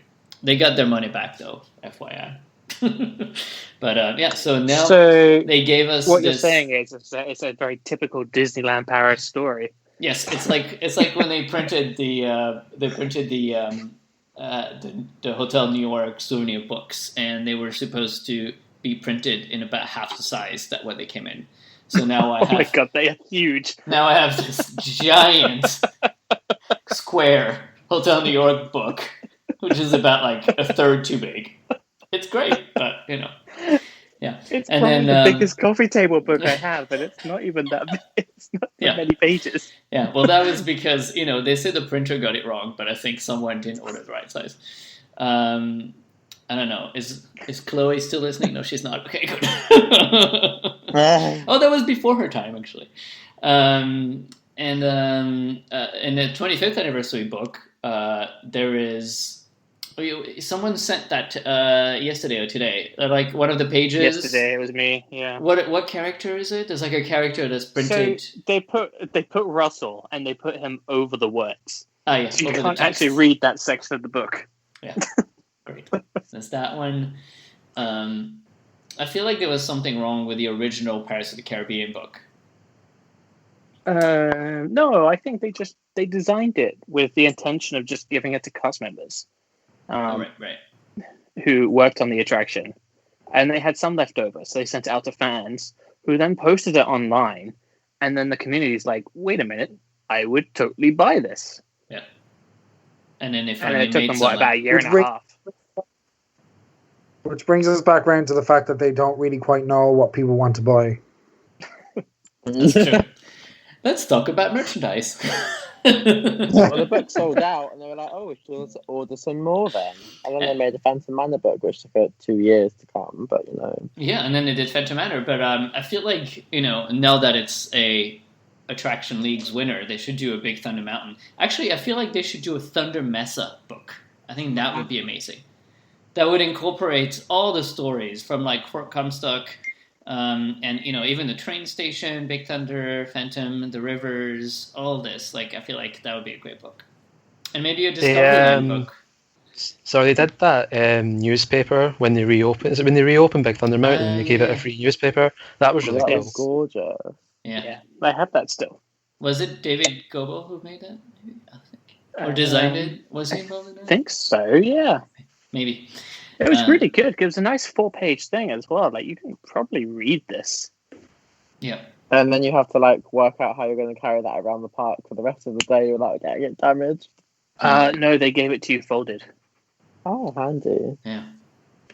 Not like the Phantom Manor one where they just gave it to you as a flat sheet of paper and you're like, great, let's just figure this out. Yeah. No, they gave the ones at Big Thunder folded, but they only gave them out, I think, for about the first hour of operation. Yeah. And I remember Jonathan was giving them out. Because He was. He gave me a photo money. of him. Yeah. Yeah. I ended up having a chat with him because he was dressed in like full cowboy gear as well. as a cowboy. Oh. Yeah. Good times. We really do have some dedicated cast members. It's a shame that the rest of them are not as dedicated. But anyway. Controversial. No, it's true. I feel like resorts like, for example, Walt Disney World, I feel like everyone is sort of like formatted in sort of like this average good level of Disney magic. And but in Paris, I feel like we have amazing ones. And we have some people who realistically, really think that it's just a job. Yeah, I often Orlando is say like not very populated, so a lot of people will move there to work for Disney World, whereas Paris can actually draw on the local workforce because there's like quite a lot of people in the jobs. right, and I often say that I think Paris has probably the best cast members, but also the worst. Yeah, that was my point. Yeah, I think so. It is what it is. But it's what's making the charm of our little resort. You get some great cast member attraction that's down. You get some great cast member experiences, and then your weekend is not complete until like exactly someone shredded at you, being like, I don't know. When's this going to be open? Oh. Or they lie to you and you know the answer and you ask them. Yeah, but hey, it's okay. I feel like when it reopens, everyone's going to be in amazing spirits. So, Hooray, we have our jobs again. Miriam says best cast member like Raphael. Who's listening? Wait, is he listening? Oh wait, he's not listening anymore. He was listening before. Yeah, he's great. Yeah, we love Raphael. There's a load of great ones, but he is one of the standouts for sure. Yeah, and our ambassadors and plenty of other cast members who are doing a great job. But I think it's also, I feel like, a generational thing in terms of like places like Disneyland in California, obviously the most, and also now Disney World have several generations of people who've worked at the parks, and people who've grown up with parents who work there. And like I feel like Disneyland Paris is just now starting to get there. 25, 26, 27 years, where actually kids have grown up with parents who worked at the park and have learned to love the park and know what the park is Like all Natasha Rafalski. Like Natasha Rafalski, Yeah. who was staying at the Disneyland Hotel on April 12, 1992, right? Is that the story? I think so. No, Yeah. her mom worked at Disneyland Hotel. Yeah, because her mom was working for Disneyland Paris or something. Yeah, ticketing, I think? Something like that? I don't know. Yeah. Yeah. It's a cute little story. I wish that she would just like volunteer it more so we can learn more about her. Anyway. Mm-hmm. I wonder what she's doing. She's probably really busy, like dealing with whatever's going on right now. But She's probably there on site still. Like, She probably is, all yeah. all the other presidents are like there, like with the security staff and that. Yeah. Well, we know Francesca is there because she posted today a photo of her streets. She can see No, in her pool house. in her pool. I love her. Francesca, if you're listening, let's have cocktails one day. Right? Oh. Yeah. Come on the show. Come on. In the Castle Club. In the Castle Club, yeah, no. Or at a house by the pool in the summer. You can see Newport Bay and Bargeron. Anyways, we're drifting from the original topic. Books. Jeff, did you have any other books to talk about? So, I mean, yeah, what kind of books are we all interested in? I don't know, because I saw Ben, you're reading some stuff at the weekend, or was that just for show? Would you guys read your Disney books? Because I have like a cute little Yeah. library in a corner of my house, but I very rarely open them and actually read them. I feel like I should. Yeah, I'm reading my Mark Davis book. So last week I bought the Mark Davis Imagineering the Disney Theme Parks, which is this massive 80-pound monster of a book. And it is probably the best Imagineering book that's not sort of generalist that I've ever read. So it's got, I think it's about 900 pages or something like that, Oh, in boy. two of these hardback books. It is heavy, Huh. All but right. the way it's laid out is really, really cool. So what they've done is they haven't sort of written around the things. They've just looked for archival interviews, and every piece of concept art is basically given a quote by Mark Davis or Walt Disney or Marty Sklar, just somebody talking about this piece of art and the story behind the attraction. And it's really interesting. All right. Like if you're interested in Imagineering, and especially the classic sort of Disneyland, Disney World Imagineering, you have to buy that book. It's really good, All right. especially whilst it's still in print. It's going to be super niche in a couple of years. Yeah. What's it called? Well, Mark Davis, Imagineering the Disney Theme Parks. and next week we'll be having a quiz about the book. No, I'm just kidding. If I've got through it by then, I've just finished reading all the stuff about the 1964 World's Fair, which Oh wow. Oh, is going way really back. interesting. Yeah. Yeah, so it goes all the way back. It touches briefly on his life as an animator, working on Bambi and Snow White, but it really focuses on kind of the birth of WED a little bit, and sort of how that all happened, and his relationship with Walt, and then obviously Pirates of the Caribbean, Haunted Mansion, Country Bear Jamboree, The Tiki Room, Jungle Cruise, like all of that stuff. It's all in there and really well documented. It really feels like simpler times, like to me. You know, all those times when they like created Pirates of the Caribbean, the first one, and all that. Like I feel like there wasn't as much, you know.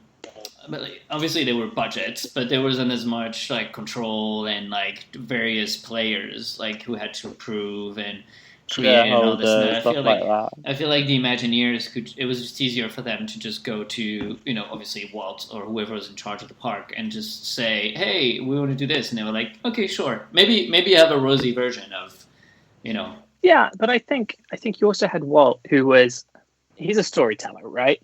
And he makes a big point in everything you read about Walt, saying, but, you know, I've got these other guys that look after the business. I don't care so much about this.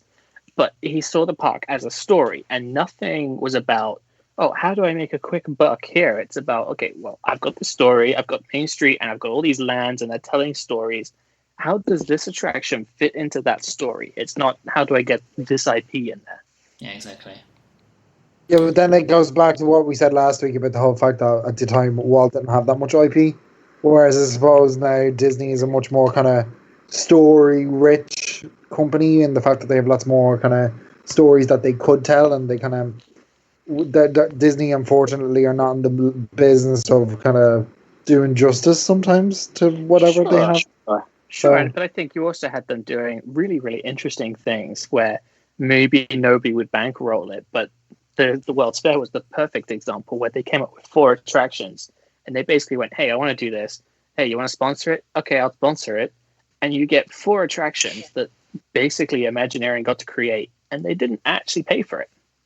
But do you think that maybe that now, like, because when Ben said that earlier about having like France Telecom and like Ford that sponsored Autopia and all these things when Disneyland Paris opened, do you think that like companies have just kind of got burnt? Because I know that Disney, I don't know the figures, but I know it's expensive to sponsor like an attraction at Disney. Like, it's not cheap. So do you think that like Disney have like priced themselves out of the market so that it's not like? Well, how do you measure the return on your buck? Because you pay all that money. Like, how do you actually know if that's going to turn into cars being sold? But I think the best way, I don't know in Paris what the best sponsorship was, but there's a bunch of really interesting past things where really weird and cool ideas have come through. So you look at Ratatouille, which is kind of dull. As you walk in, it just says, presented by Crédit Mutuel. But there were some really interesting things, like the railroad was once upon a time sponsored by McDonald's, and you'd sit there, and the first thing you would hear was, our friends at McDonald's welcome you on board. Like, that was on every spiel at every station. Can you imagine how outraged like fans would be these days if like McDonald's was starting to sponsor the railroad again? I still have the audio from this, by the way. It's the one that I listen to every so often. It's really cool. People aren't even happy to see that McDonald's is still being rebuilt at Walt Disney World. Yeah, but also there's some interesting other things. So Renault did some really cool stuff in the early days of Euro Disney. There was a show, I think it was in 93 or 94, one of those, where every single day on the castle stage, they would just give away a car to a random guest. Yeah. That's a thing. I mean, they still have randomly, they have some like Renault kind of shows up sometimes, or like special events or opening of things. Yeah. Like, so I think my favorite one for Renault was Space Mountain. They got the Renault Espace as a sponsor, which I thought was really cool. Yeah. It's kind of like maybe your money, maybe the book, like even building attractions and whatever in the past, maybe like your book went a lot further than it does today.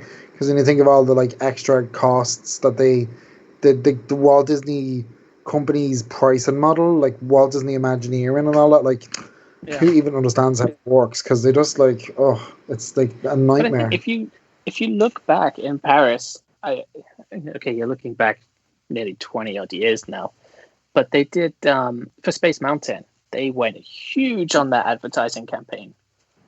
Like, you had McDonald's toys, Renault, everything. Like, everything came together in one place. Wasn't that because they were like so afraid that the park was about to go bust, and that was like the last? Because I remember watching a documentary about the whole fact that like Michael Eisner was there on one of the nights, and he was like, "Oh, it's like all or nothing," and it's kind of like, that was. I'm kind of glad. The one thing I'm glad about today, because I know we don't get the best attractions, they're not investing in us the way that they could invest in us that we would like to as fans. But I think the one good thing about the whole takeover by the Walt Disney Company is that at least we know we're stable enough, and that the whole threat of closure is probably gone now forever, or for like our lifetimes at least. So like it's kind of nice to know that at least we're not getting all the cool things that we'd like, but at least it's kind of gonna be there. I think the attitude to like how they greenlight attractions are different now. So I think these days, obviously, like how much return I think they're going to get off of it is a much bigger factor than like I think Walt was just like, oh, that's a great idea, let's do it. Yeah. He didn't really think about the whole like how much money are we going to make out of it later. I think that's definitely a big factor in the equation now. There's always the classic tale of him waiting for Roy to go on business somewhere, and then they started like they broke ground on Matterhorn. No, he sent him to the Matterhorn. He sent him skiing to the Matterhorn, and when he came back, there was just the Matterhorn sitting in Disneyland. Like, I did this. I don't think Chapek could do that. the books about this era of Imagineering are not going to be nearly as interesting as the previous eras, just because the previous eras are just so crazy but brilliant. It's a shame we don't really have that many famous Imagineers from this era, as per se. Yeah, we do. We have some really good ones at the moment. I mean, they're on the road to retirement. So you've got Kevin Rafferty, who's really good. Joe Roddy. Yeah. Joe Roddy, yeah. They're Tony very true. Baxter, who's just retired. Yeah, but like I don't count. He's like 19, you know. He's not that old. He's about 78. No, something not. that, I He's think. like his peak at Disney was in the 90s. I Yeah. don't mean he's 90. In my head, No. the 80s was like 10 years ago. I mean, So, Tony. I I wouldn't say his peak was in the 90s because in the 70s he did Big Thunder Mountain. Yeah. and then you do Splash Mountain in late 80s. Starters, Yeah. ladies, yeah. Indiana Jones Adventure, of course, in the 90s as well. I actually think that if they supported him properly, that Scott Trowbridge could do something pretty cool. Yeah. The Galaxy's Edge is amazing, but I think I it was think that's hamstrung an a bit. impressive thing. Yeah. Yeah, Do you think Galaxy- Galaxy's Edge has kind of killed off any kind of future like confidence that they'll have in him? No. Because I think as a land, it's really, really successful. And it's fantastic. I think he's got a good my career God, ahead of him. guys. Sorry if I interrupt this. I'm reading through the latest copy of the Cast Member magazine, and it has the top 4 Disneyland Paris Instagram walls as a feature. Oh, boy. What are they? The pink wall, which I have no idea where it is. Oh no, it's Small World, but they call it Pink Wall. The Halo Wall at Hollywood Tower Hotel. The Galactic Wall at Star Tours, and they call it the Arlequin Wall, which is again by Small World. Yeah. Weird. Yeah, back to the current crop of Imagineers. No, I think Scott Trowbridge is going to be lined up for some really good projects in the future. I mean, he did Harry Potter, right? So he's obviously really amazing. So he's done some pretty cool stuff. I mean, in Galaxy's And the Edge is land amazing. I is think it's cool. just Yeah.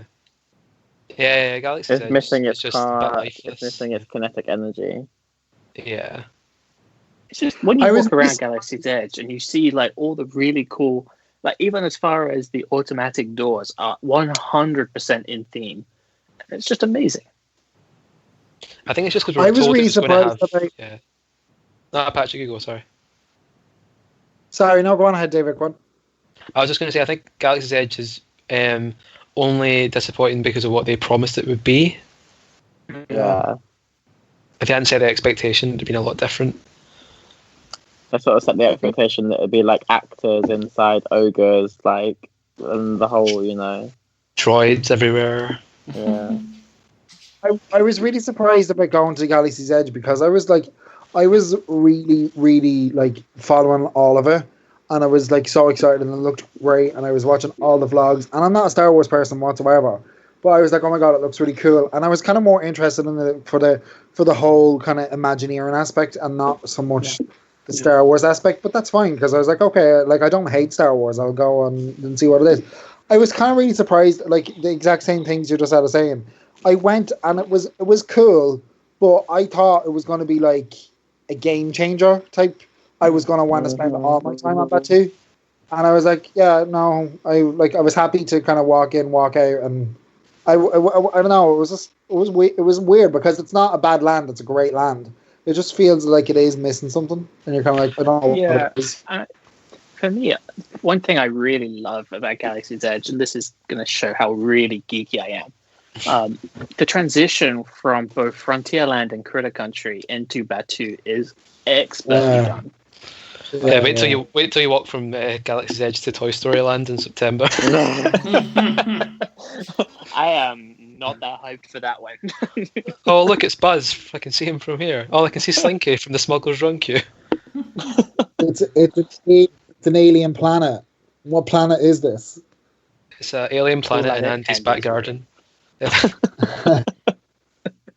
But I think in Disneyland it's handled really well. Even, you're in the Smuggler's Run queue, and yes, you can see Big Thunder Mountain, but it looks like it just belongs.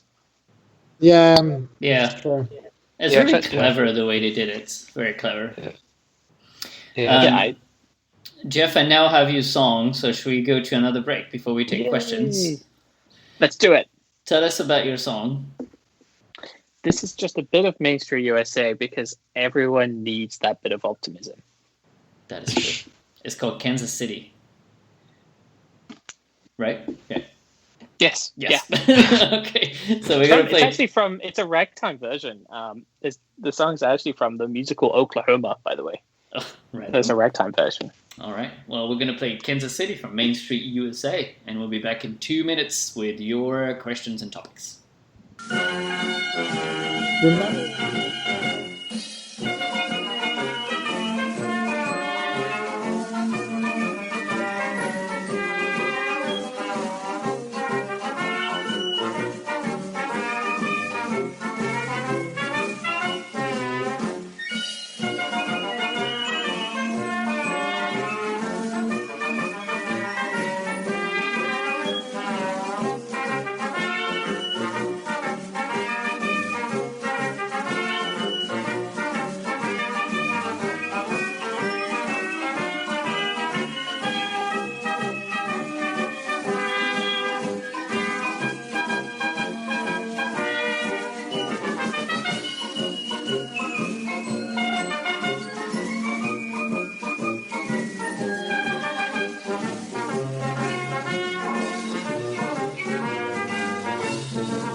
Oh man, I forgot what Main Street sounds like. And then in Frozen Land, they're going to have that as well, which I'm quite excited for personally, but I don't think it's from the same.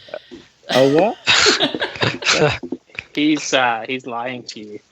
He wasn't actually talking. Oh, okay, fine. It was nice to hear a little bit of Main Streets.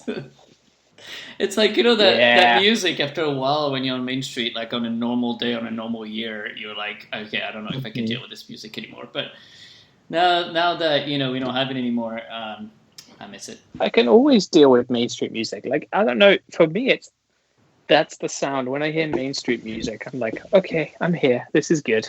Yeah, that's true. And then at Christmas, they have these like bells and, and for Halloween, they have the screaming people. It's always too loud. I know. Yeah. That's when you see the price of a menu one in Market Street Deli. You're like, ah! Or the queues to get into Market Street Deli or Main Street. You're like, okay.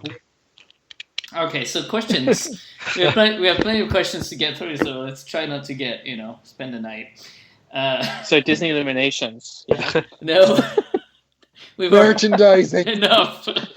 Yeah.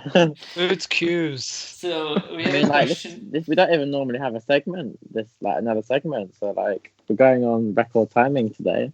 I know. Yeah. So a question from Nioli. She says, "Should the Princess Pavilion be improved, and if so, how?" So this is a question from me. That one. Yeah. Yes. You can answer it in Yes. detail. Well, there's different options, right? I mean, clearly the Princess Pavilion is one of the most popular offering in the park, and it's like scarily under capacity. And now, now with what's happening right now, like who's gonna want to go in that hallway to queue for hours, like stuck in there? I think the location is wrong. I mean, I don't know. It's a tough one. I feel like the location of the pavilion right now should just be the entrance, and then you should go onto the railway track in a big, long hallway once you've gone through the queue, and then you meet princesses in the show building in the back that has room, that feels regal, and room to breathe, and good working conditions for the princesses, for their handlers, for the guests, for everyone, and have obviously several room at the same time, so you can meet several princesses. You can go from one to another. I feel like in Disney World, is it Worldland? You can get 2 couples, right? Disney World's 2, Disneyland's 3. Yeah, so like I feel like you queue all these hours and you meet one princess in the last 5 minutes and you're out. It's not really good value for queuing. Other than just extending it on backstage, where the queue isn't pleasant either. No, It's horrible. It's horrible. What's the queue like? I've never actually been in the queue. Oh, Elliot, humble brag. Like, no, It's just like a really small corridor that goes out and back. It's really cramped and not particularly nice. It's like half a snail that just goes around. If we put the like famous DLP kind of quick fix, the quick fix is like really quick and a lot cheaper than building an. Is like, remember when the pavilion is closed and they flood the park with princesses, and like the princess, because there's so many out, there's not really that much of a wait time to meet them, so you can kind of blitz around, and in the time that you would spend meeting one princess in the pavilion, you could probably push me 2. So like, I don't know. I feel like the whole thing is like there's the whole thing about DLP is that they can do more, but they just don't want to or don't think that they can. And like the fact that they've cut so much over the years, and that this is the new normal concerning budgets and whatever. Because like when you look at I saw somebody posted on Twitter a couple of months ago, and I was kind of fangirling over the program from like 1992 or 1993. There was like so much going on, like every time of the day there was something going on. And now in Disneyland Paris, it's like things kick up at about 11:30 and they finish after the parade, and then that's kind of really it. Do you know what I mean? So, like, but do you feel like people are much more intense now? I feel like people just like rush to those poor princesses, and it's just like becoming manageable because like everyone wants to meet a princess. Whether maybe like in '92 people were more casual about visiting the parks. But the problem is that this whole people rushing characters is only ever going to go away when guests can meet characters really frequently and quite easily. So it's not something that they can change overnight. But if they kind of flood or like up the ante concerning characters, like over time, it will kind of like the excitement will kind of drop down. But the problem is, I think in Paris, compared to lots of other parks, like characters are kind of like still quite rare. So like guests are kind of really keen to meet characters, if you know what I mean. Yeah, I feel like at some point I had an idea, and you guys are probably gonna scream because but Toad Hall, it's never open. Nope. And they could like turn, the little kiosk in the middle of Fantasyland back into a food location to have more snacks there, and then Toad Hall could become like a cute little royal pavilion if you change the entrance a bit. It looks kind of like the British area of Fantasyland. So then you break the whole story of Fantasyland, and then it all goes to crap. And then I mean, and I feel like behind Toad Hall, there's enough room there to build like a good show building. No, I genuinely think the best option would be having the current pavilion as the entrance, and then having the tunnel as the queue, and then having a show building behind the railroad. I genuinely think that would be the best option. Because you can fit it between Mickey and not Mickey, like behind the old mill, like on the other side of the railroad, between Conte de Fées and Small World. I feel like there's got to be room there, even if you just make it really long. Can I just go? Viv said there's no space behind Toad Hall. Okay, fine. Yeah. What's behind Toad Hall, Viv? Pirates of the Caribbean. Right, but if you go to the right, I don't know. Anyway, Pirates and Peter Pan. Mm-hmm. But to go on like a tangent, because do you know the way we can't meet Tink in Paris? And I remember reading, because she needs Pixie Hollow, and you have to have Pixie Hollow, and you have to have Pixie Hollow. And when I went to California last year, when I went to California last year, I was like, oh my god, Tink has no way. I'm going to go to Pixie Hollow. I'm going to meet her. And when I saw what they were calling Pixie Hollow in Disneyland, I was like, he literally taking the absolute proverbial. Like, do you know what I mean? Like, why? Like, that is like the easiest thing for them to set up, and they just don't do it. And I'm like, It's such a fun meet as well. We're saying about they could build a tunnel and all that, but they won't even build a place to meet one of the more popular characters. It's because there has to be a tunnel on the ground for Tink to go to, because you can't be seen walking through the park.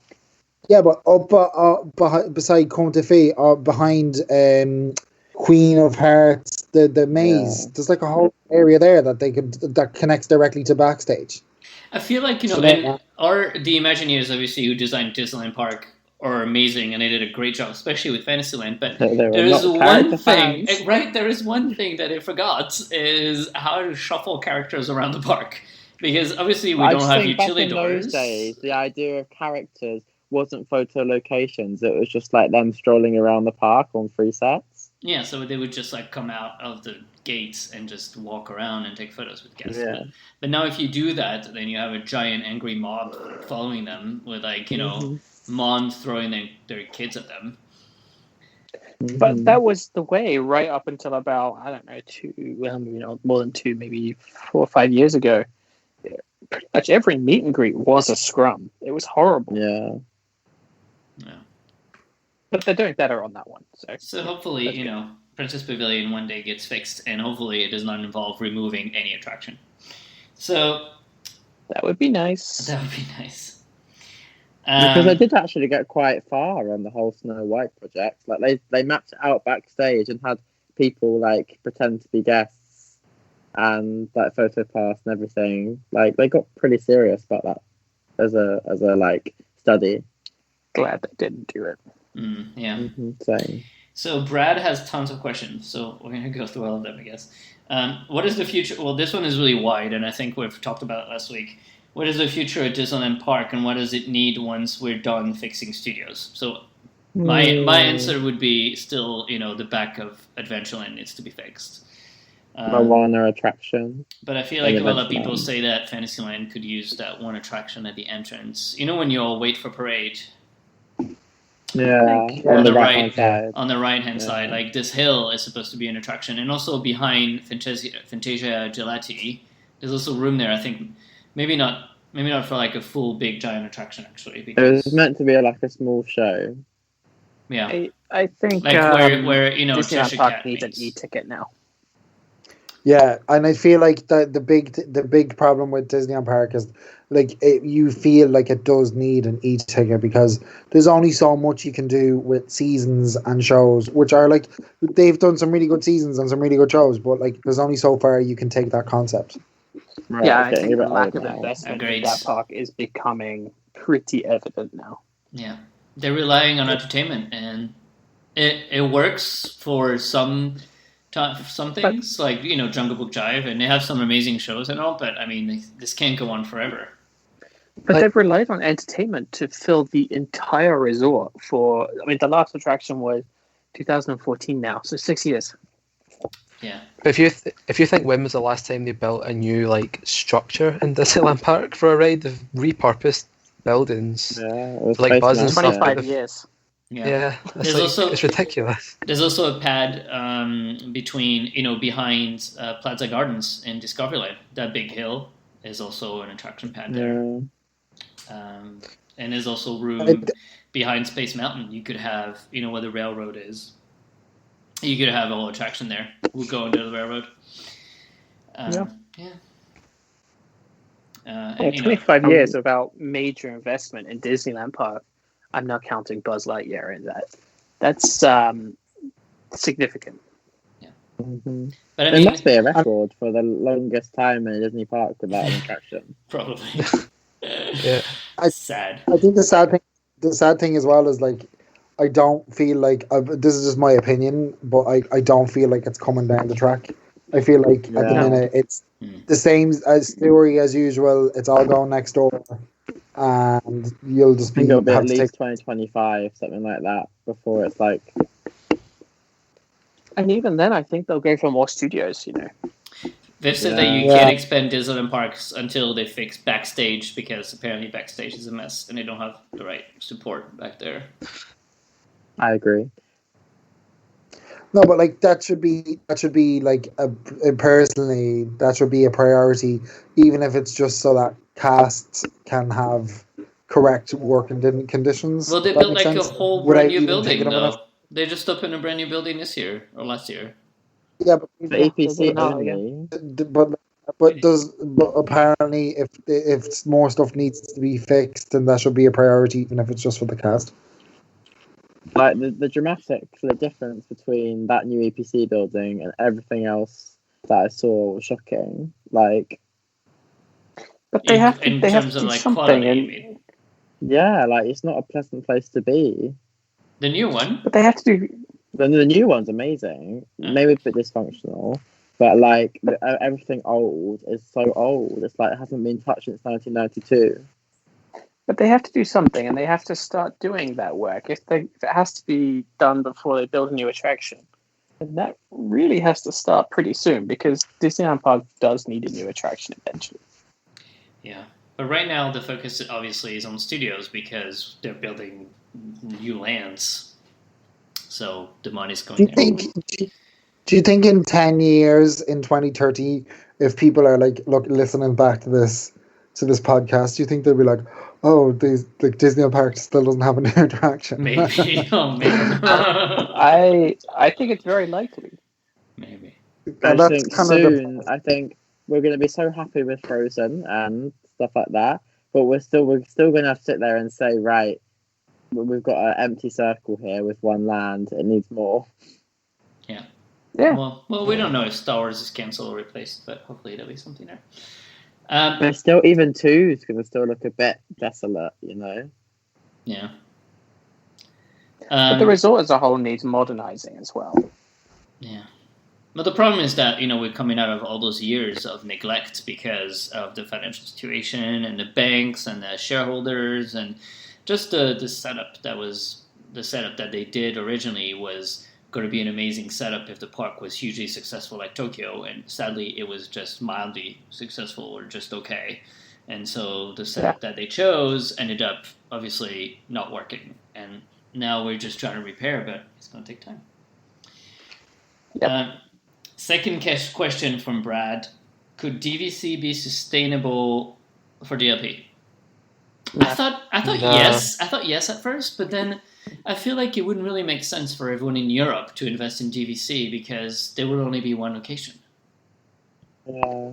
No, I don't. No, I don't even think that's how most Europeans. I know some people do DVC, like American DVC, but I don't think timeshares is like a. It's like I don't. I feel like Europeans in general aren't really down with going to the same place every year for like a specific stretch of time. If that makes Yeah. sense. Village Nature tried it, didn't they, with the timeshare model, and that hasn't gone amazingly well. Well, there was a plan at some point. Well, a plan. They had looked into building a Disneyland hotel wing where the Disneyland hotel parking lot is right now, sort of like behind Space Mountain there. But yeah, it's just like. I could see something like that happening, a small scale, a few DVC apartments to have the option better for American DVC customers, but I definitely couldn't imagine a DVC resort being built or every hotel getting a DVC wing. I don't think. Yeah, no. Yeah, I don't think the market's there for it. Might be a cultural thing. I really don't think it's likely. And last question from Brad. What is or was the most bizarre un-Disney thing that DLP does or has done and hasn't been fixed? He says that his is Adam. his is Adam's song being played in the queue for Rock and Roller Coaster, given the theme of the song was not very Disney-like. Well, I have two. I have one that's kind of like a thing that I noticed once that's just weird and funny and probably shouldn't have happened. Oh, yeah. So I was once going through Disney Village and they were playing a Trump song. Oh, yes. Yeah. And it was just saying "Make America Great Again," and it was very weird. But then my other proper bigger answer is the Terrific Nights were horrifically off-brand but brilliant. Yeah. Like I was leaving once after Disney Dreams, and you know when you're walking past the Walt Disney Studios and they're playing the really kind of classic Hollywood music, they were just playing chainsaws and people screaming, and that was what you were coming out of Dreams to. Oh God. Viv said the music in studios is from Harry Potter and Titanic. That's true, right? Like, I mean, did this thing open in 2002? Like, they had enough, music from Disney films. When you listen to Mickey Avenue, the soundtrack that they put on Mickey Avenue, overnight, if they swapped out the Mickey Avenue soundtrack for the Walt Disney Studios soundtrack, it would automatically, in my opinion, be 100% a massive improvement. The same soundtrack they use in Hollywood studios. Yeah, I think so, yeah. I quite like the classic Hollywood stuff. Like, I don't mind that it's not Disney. Like when they play Life is Beautiful, I'm like, yikes. It's just weird, though. Anyway. It's weird, but I quite like that it's paying homage to cinema. Will they always keep that, though? Or I kind of hope one day when the studios... Right, because the theme is cinema, so, I guess cinema is cinema, no matter who makes the movie. I really it's hope not really that they anymore, do like a whole rededication, everything, and like sort of do it as a big deal. Next question is about games. What kind of game inspired by the Disney universe would you like to see released? I like Connected to Land Adventures already. I'd like that with better games in it, because the actual games in it are a bit rubbish, because they're Kinect-made games. That with... And one you could actually ride the rides, like, virtually. Yeah. So I'm going to go back to 2005 in Disneyland's 50th, and they launched something called Virtual Magic Kingdom. Oh, yeah, VMK. And it was really good. It was very underratedly good. And one day it just shut down, even though it was popular. Yeah, so what they had these like virtual Disneyland, and you walk through Disneyland and you could buy stuff in the shop and you could decorate your own sort of land type thing. But if you went to some of the rides, like you went to the castle and there was a firework type show, and you were like matching all the symbols and making the fireworks happen. You went to Pirates of the Caribbean and you could start like battling against people for real and like trying to win your pirate fight. It was really, really fun. Was there ever like a theme park, operational type of game, like Disney themed? Not officially. That would have been cool. And this was a question by Eduardo, by the way. I forgot to say. Good question. Yeah. Different themes. Next question from Leo Taboy says, what do you think about the future of the Tower Terror when Avenger Campus will be open? So I don't know if he means like in terms of theme, because in terms of theme it's just going to stay Tower Terror, isn't it? Yeah. But it will be interesting to see like if we can see it. I mean, the Spider-Man attraction is pretty high, and I think there won't be many high vantage points in the land. So do we discuss TD or not? Do we discuss TD? An acronym. See what? TD. 3D? TD. I put it in the chat. Oh yes, TD. TD. Well, I don't want to get in trouble. Well, I don't know if we can say the name. So all the theaters, all the theaters of the Walt Disney Studios, the plan is to sort of unify them in one big Hollywood style neighborhood, where you'll have like studio theater and Club Studio D and Animagique and Art Ammunition. All that will become sort of like one big avenue of theaters, like you could find on Broadway or in LA or in London, West End. And so Tower of Terror, I guess, would fit in that sort of. Because from the art we've seen, it is sort of very Hollywood. So that's why I don't see it going to Mission Breakout, because I think they want that area to be sort of more of a neutral area, like a Main Street type thing with all the theatres. Yeah. But who knows if that will happen now because of Corona. I think that's the idea, to just keep that whole area as sort of like a theater, like a Hollywood. Like a Main Street with theatres, yeah. Yeah. So It'd be cool. yeah, maybe. I had a question from Steph. Hold on. Oh, it's about what's your Steph favourite just nighttime text spectacular? me that. So Steph wanted us to talk to. It's an elimination question. Yeah. I was wondering how long we could go without mentioning that one. She wanted to know. She wanted us to rate the best nighttime shows in order from any park. Oh my god. We could be here for hours. Let's What do is- current ones. What is the The ones that best run now. current nighttime show that is currently running? Are we counting Phantasmic Say in Tokyo? Disneyland Phantasmic, yeah. I think. Yeah, Disneyland, Yeah, I love yeah. Phantasmic. Yeah. Which I is love funny that because fireworks it's show the one after it's the one that's Russia. built like on the least customized like sort of like setting for a nighttime show. I mean, Right. the rivers were just not designed to do this, and yet they managed to. It hurts when you sit and watch it, but who cares because it's so good.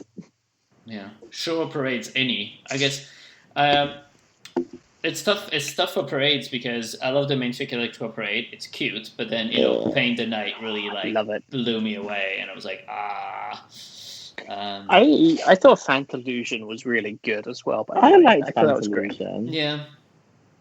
And it's funny, someone asked me on Twitter, like, what happened to it? And it just sort of, like, disappeared in 2012, and they just never ran it again, and then they just went to storage somewhere and got destroyed. No, it turned into all the seasonal floats that we now have. Well, some of them, but not all of them. But, I mean, Yeah, those but floats... by now, Do we think that Disneyland Paris is just done with nighttime parades for like ever now? no, I don't think so. so. I don't think so. No, I I think... think it was too much of a logistical nightmare in the summer to run Fantalusion and then Dreams, because by the time it got dark enough, it was literally like just 11, and then they had literally like to run both things within an hour, and it was a guest flow nightmare. I feel like, it honestly, wasn't that bad actually. I feel like Well, that's what I nighttime said. shows have gone through a circle, and we used to have parades, and then like nighttime spectacular with the projection and the fireworks like became the thing in 2012 when Paris started. Yeah, But I feel like I now don't it's think it was not as too bad, special. right? Like the City Hall in Paris has wonderful projection show. Like Notre Dame has wonderful projection shows, and like I feel like now people are kind of ready to go back to more like traditional Disney Parks shows. exclusive, yeah. Yeah, like, cause who can push out a nighttime parade? No one but Disney. Like you could. Well, I think like you the way they did it was actually fine. I never noticed any guest flow problems when you watched the parade go by, then you stepped into the street and you stood and turned the castle, and then they did a show, and then that was it. Bye bye. Yeah. Ash And they had sent, no money. Ash sent his whole rating, who apparently he had really ready in his mind because it came really quick. He says the best was Dreams, and then Happily Ever After, World of Color, Phantasmic, Paint the Night, Fantalusion, Illumination, and then Main Street Electrical Parade. Ash does not like Main Street Electrical Parade. I agree with you, Ash. What? Well, I'm afraid you're both wrong. The low On the eliminations? Come on. Main Street Electrical Oh, yeah, Parade I is take a Main Street beautiful Electrical Parade over Illuminations. Well, Celebrate Tokyo And I Disneyland was will fun be at as well. Disneyland for the I 50th like anniversary of the Main Street Electrical Parade. That's coming up. But I like Disneyland Forever. Oh, Disneyland Forever was nice. Yeah, I feel like the whole 60th celebration was just really lovely, just the way they did it. Yeah. It wasn't like Well, the most grand. apparently it but- didn't actually do that well, like in terms of increasing guests. Yeah. Well, locals in California I'd like to chuck in, are so used to it. I'd like to throw in the first fireworks show I saw at Disneyland Paris, which was Tinkerbell's Fantasy in the Sky, I think it was called. The first That was really fireworks show fun. I ever saw was the Enchanted Fireworks. They were fun. They were fun. I don't even And know. didn't Tinkerbell kind of poop pixie dust before the show started? What was playing in 1995? Because that was my first visit. I don't even I think know. it was Fantasia in the Sky. Or... There you go. Then that's probably what I saw. So then I'm looking for more questions. Hold on, I'm looking at the wrong tweets. I think Jack is the only last question that we have, and you know what Jack's question is. He's going to start the amazing debate. So we answered it already. We already answered it. Wait, let me check that there's no other questions. Yeah, I think this is it. So Jack wants to know Mission Breakout versus Tower of Terror at Walt Disney Studio. Discuss. So We're already not gonna happen. I mean, I suppose if they're putting so much effort into this whole new kind of pulling the team together, I would be okay with keeping the kind of tower. But at the end of the day, even with the updates that they have done recently, and that's obviously a sign that they want to keep it sticking around. Even with the updates, it's still not a patch on Mission Breakout's amazing. But I think what they want the great. Marvel lands to be sort of changed from when they made Mission Breakout to now. So they're kind of awkwardly stuck with Mission Breakout. Yeah, that's kind of awkward. Which is a great attraction, but I don't think it fits into their new Marvel strategy of having the campuses. The problem I feel like in Paris is that you just get out of Studio One and Tower of Terror is in your face, and the problem is that Walt Disney Studio Park is not Marvel. Walt Disney Studio Park is going to be more than Marvel, and so if you just when Marvel's finished, I think Tower of Terror will actually feel quite secluded from the land. I think because so, I don't think, yeah. But you still have the biggest problem with the Tower of Terror is it's still slapped in the middle of the park. Yeah, but I mean, these were mistakes that were made years ago, and 12 years ago to be exact. And now you can't just move a building, I mean, what, are they going to destroy it? No, so we just have to deal with it. But it's really sad that someone made that decision. What lack of vision for the future to just stuck it there. Tower of Terror is like a weenie at the end of the land, not something you put in the face when you come in.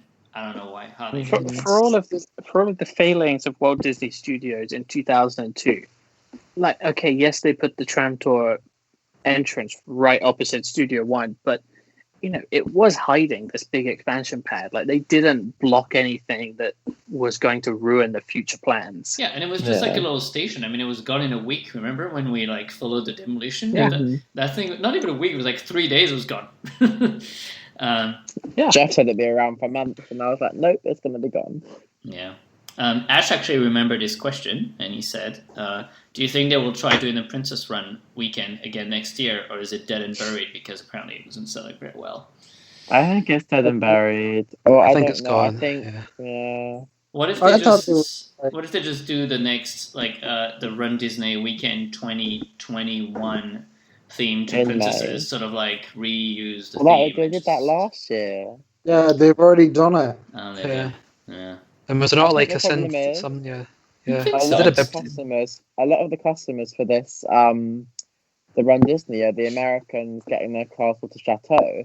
So if you don't offer them the opportunity to do it in May, I think you're missing out on a lot of your customer base. Yeah. And also, we all sort of know that September weekend is when DLP gets in loads of Americans. And also, you're not going to come from the US just for 8K or 9K or whatever that was. Exactly, because they're collectors. Castle chateau. But the audience, I thought they were going for the Princess Run was kind of more closer to DLP, and they weren't really going for the American audience as much. I was just wondering, what was the appetite for that kind of a run in Paris in May? Because you've got a lot of the European runs take place March, April, May. I think the idea was that the one in September always sells out, so they thought there must be enough audience for another one. Yeah. And you can't really do it in January, February because it's freezing. can't do it in December because it's freezing. Like, can't do it in the summer because it's too close to September. So I think May was the only choice they sort of had. Sure, but I don't think they did their market research and looked and went, well, the London Marathon is there and the Paris Marathon is there. Because they made it very a choice to do a 5 and 7K. Viv says they might as well do it next year because they've ordered the shirts and the medals and stuff. True. They probably received all of them. Yeah. We have to scribble out the 0 and write a 1. Oh, that's right. It says 20. It says 2020 on them. Yeah, you can't use them. Coming to Jessica. I mean, like, what are they going to do with all of them? I feel like they should reimburse you money and still like offer you to pick up a medal. Send you the medal. Yeah. No, but like looking at all my medals here, there's the junior one has 2019. Oh yeah, they do have all the dates on them. Oops. They have dates on them. Well, what if they made it a virtual run? That might have been fun. Yeah. Lack of vision. Ash says that the Americans on the Facebook group said they would come if it was a half marathon Princess Weekend, but they don't see the point. Exactly. Just 5K or so 8K. they just want to collect their castle to chateau. Yeah. Yeah, that was such an odd choice to just do an 8K. I guess they wanted to make it family friendly and everything, but I don't know if there's really a market for that. It's a lot of hassle for them because it has to be organised with the Val d'Europe, the prefecture, etc., closing the roads. Yeah. So, like, I think I'll say, like, as a runner, in inverted commas, I didn't really want to go and do the weekend if there was no half either. Yeah. Yeah. It just wasn't enough of a distance to pay all that money to go over and do it. It was a cute event, but I think it wasn't like there was enough appetite. They did, they tried, and now they didn't have to run it. So there you go. I was actually quite scared for what the offering was going to be as well, because when you say princesses, you kind of want Lumiere, you want Chip, you want Flounder, you want Sebastian. So of course, Run Disney should be rare characters, ideally. But then we also have the big controversy of the Princess 10K of this year's half weekend being literally just the princesses alone. Didn't we say like last year as well that putting a princess run the year after doing a Princess 10K was number one choice, especially a Princess 10K that did not actually get very good reviews. Yeah. Yep. Weird decisions, but hey, now now they can use the get out of jail free card, so here we are. I never have to do it again. Well, it's not quite free; it's still expensive. They had to do basically all of the work because it's a really short-term cancellation. Yeah, that's true. So it's quite an expensive. But they didn't have to invite the princesses and do the actual logistics of it. So, but yeah. All right, guys, that's the end of the questions. And I guess that's the end of our show for this week. It's been a good. How long has it been? 2 hours? Couple of hours. Yeah. 2.5 hours. Oh Jesus! But has it? No. We're getting longer and longer every week. No, it's been 2 hours. It's been 2.5. Yeah, it's been longer. Yeah. Well, thank you guys. Thank you everyone for listening. And I will not lose the file again this week, so it will become a podcast on a podcast feed. And the last song today is chosen by David. David, tell us about your song. It's appropriate, actually, for the end of the show. Yeah, it's quite a good one. So if you ever went to Epcot when Illuminations used to be on, then you'll recognise the song. It's a song that they play when you're leaving the park. And it's called Promise. It's a beautiful song, and I thought it was kind of appropriate because it's all about like hope and stuff. It's probably quite a nice song for right now. So, yeah. Very nice. Thank you, everyone, for being on the show. Thank you, Patrick, for the quiz, Jeff, Elliot, David, and everyone who listened. And I guess we can say that we'll be back next week, probably. Yeah, I'm not going anywhere. Yeah, unless you guys have plans or to be out somewhere. No, me neither. All right, stay safe, everyone. Hope you don't get too bored. We'll try to entertain you as usual every day of the week as much as we can. And yeah, thank you for listening, and we'll see you next time. Bye-bye. Bye. Bye.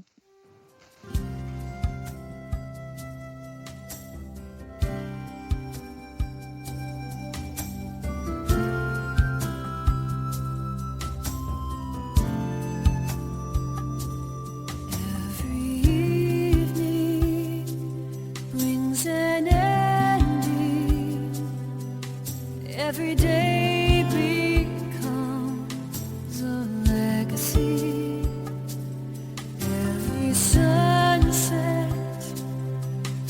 leads to morning with the promise of opportunity.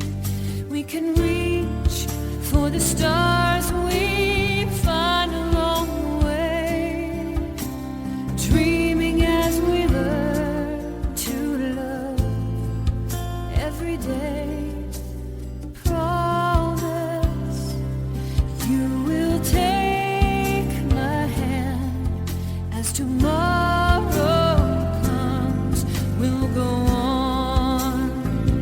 We'll go on, growing closer through the years, moving on through the good times and the tears, ever on another thousand circles round the sun. If two can be as one, we'll go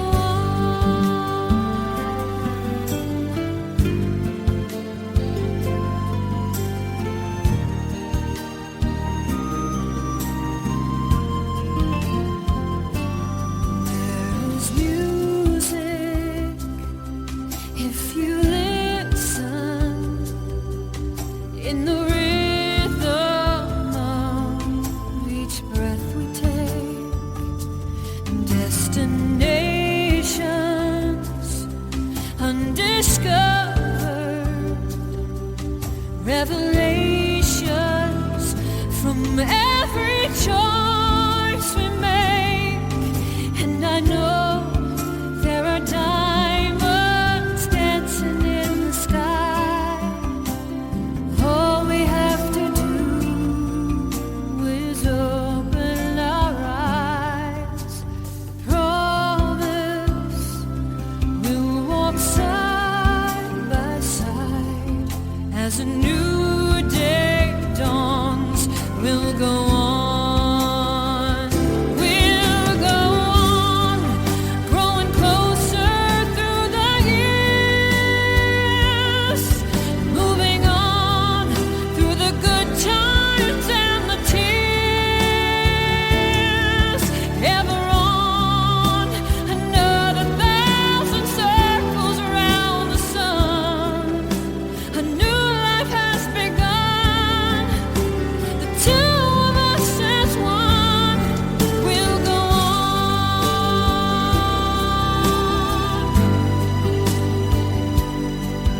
moving on through the good times